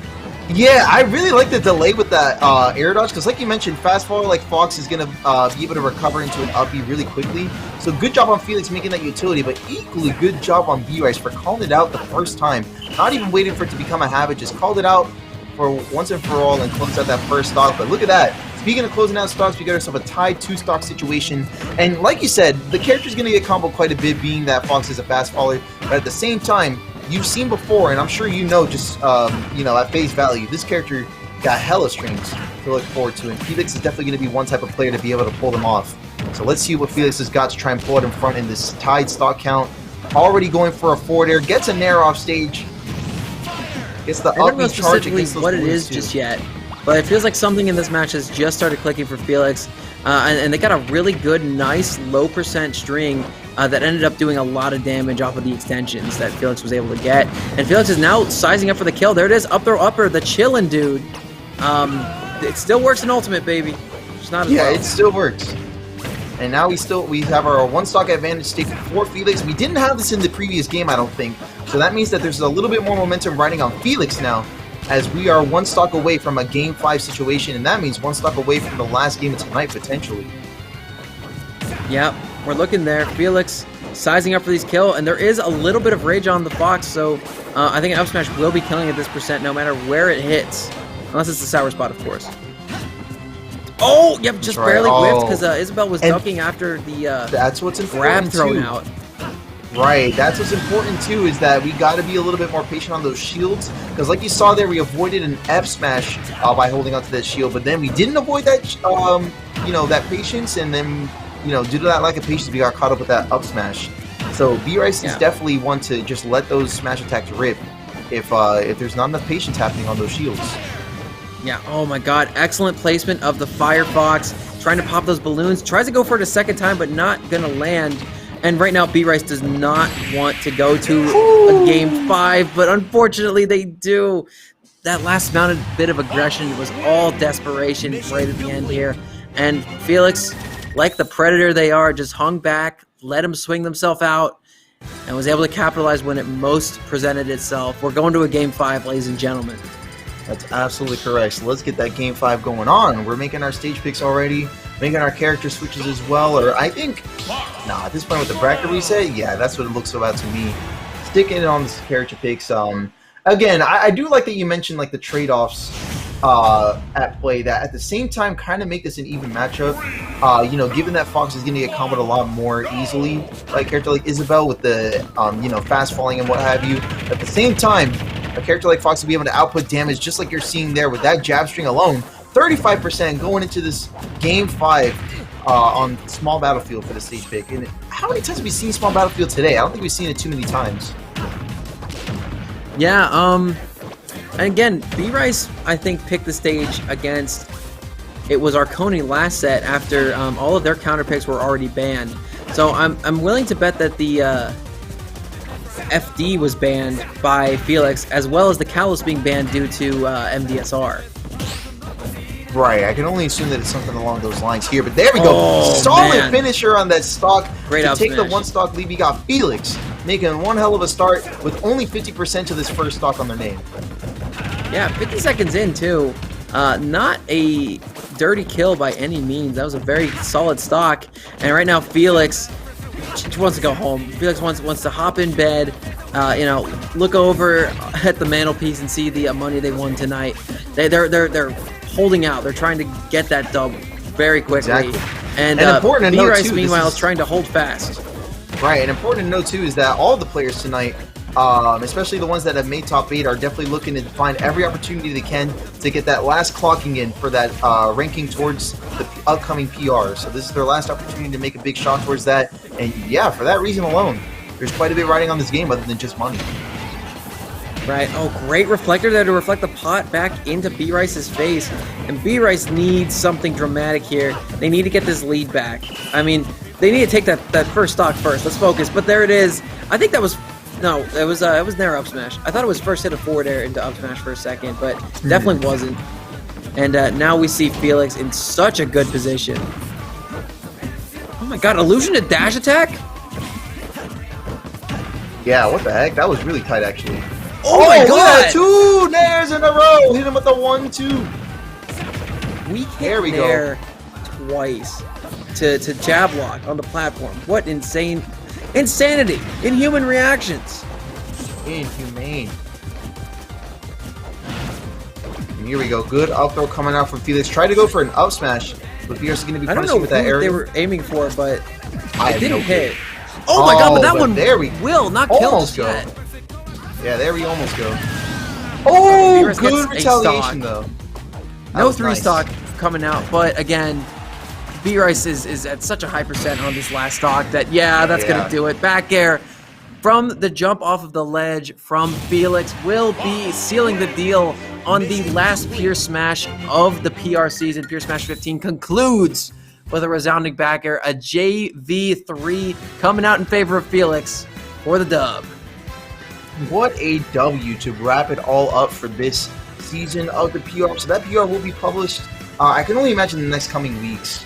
So be sure to keep an eye out for that. Oh, let me hear it for a second. Okay, the rankings.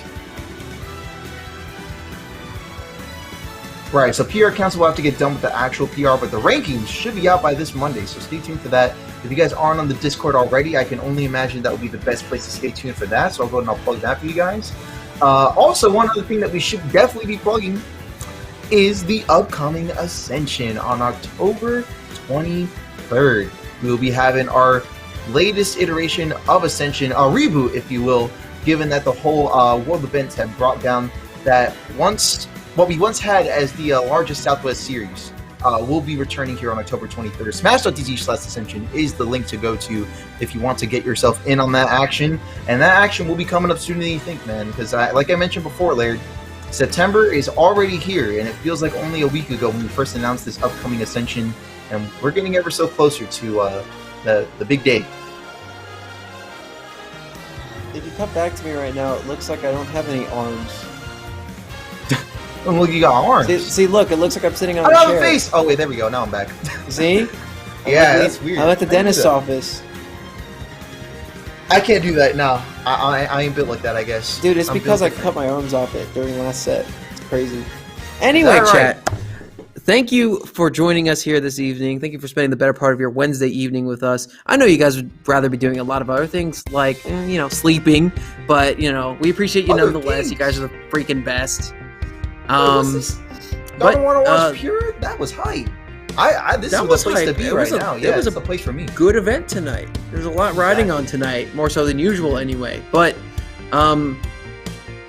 anyway, Ascension, do that thing. It's going to be sick.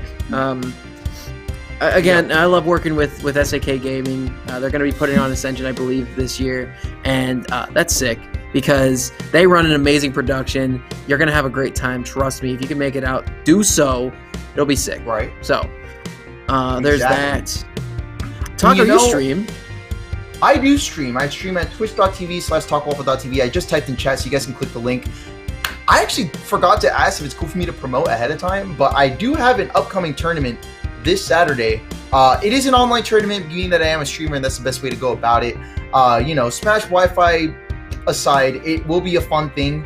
I do have a couple of special announcements, too, at the end of that to celebrate 1 year of streaming. So, hey, if you're interested in entering a Wi-Fi tournament, $50 prize pool. And I have 2 separate giveaways, one for the whole bracket and one just for top 8. You could win a $10 eShop gift card just for playing. So, yeah, there you go. So be sure to join for Well, that. definitely And thank Get in on that, dude. Yeah. If you guys are liking online still, that's your opportunity to get some money. And also support my friend Taco, because he does a good job. Yeah. I like this I'm guy. like, look, it is a Wi-Fi tournament, but trust me, I know how to make it fun. So even if you don't decide to enter, just join us on Saturday. It'll be a great time. Absolutely. Yeah, any closing It's thoughts? gonna for be you, a sick event. Mhm. But yeah, anyway, follow him on Twitter over down here as well. And drop this dude as well. Yeah, Laird US. Yeah, drop this dude right down here at Laird US. Can't have at Laird USA because that account is banned apparently, so that sucks. What? But yeah, I'm mad. I'm furious actually, fuming Damn. even. But it's whatever. Laird US is gonna have to be what we stick with for a little bit, but that's okay. It's still pretty cool, I guess. But So we'll take it. I got some big things in the works too. I don't know when I can announce them. I don't even know if I'll be able to announce them soon, but they're coming. Mhm. Trust me, and they're Keep going to an be ear very out. cool. I'm very passionate about a lot of things that we're going to be working on here soon. But and again, follow at SAK Gaming TV here on Twitch. Definitely check out their Twitter as well at SAK Gaming, and Right. also on the YouTube. We also got VODs going up as well. There you go. Yeah, be sure to stay tuned to the YouTube channel if y'all want to watch VODs.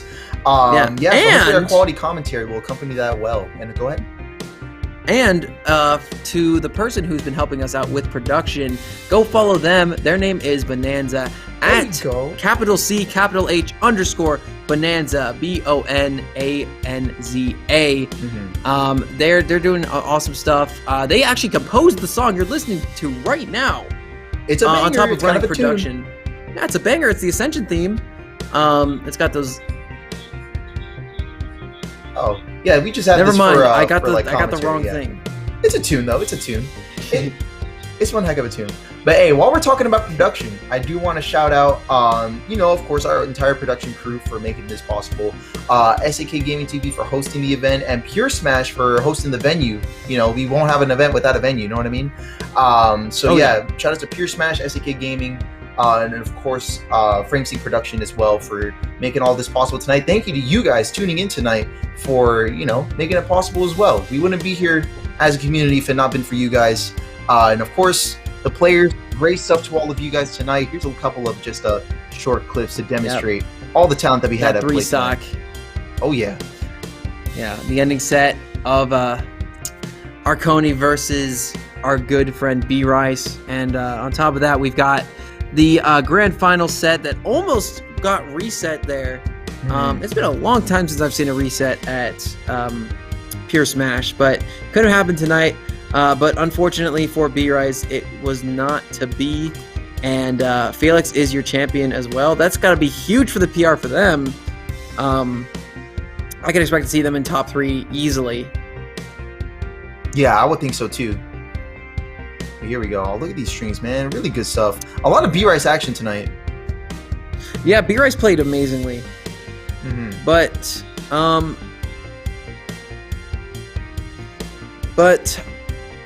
other than these hype clips, this JV3 here to win the entire event, that's going to do it here for us at SAK Gaming.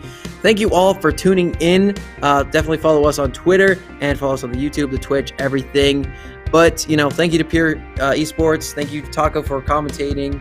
Follow him on Twitter. Go follow his Twitch. Blah, blah, blah. We've already done all this stuff. Sign up for Ascension. That's going to do it for us tonight here in Arizona. Have a good night, everybody. Thank you. That's right.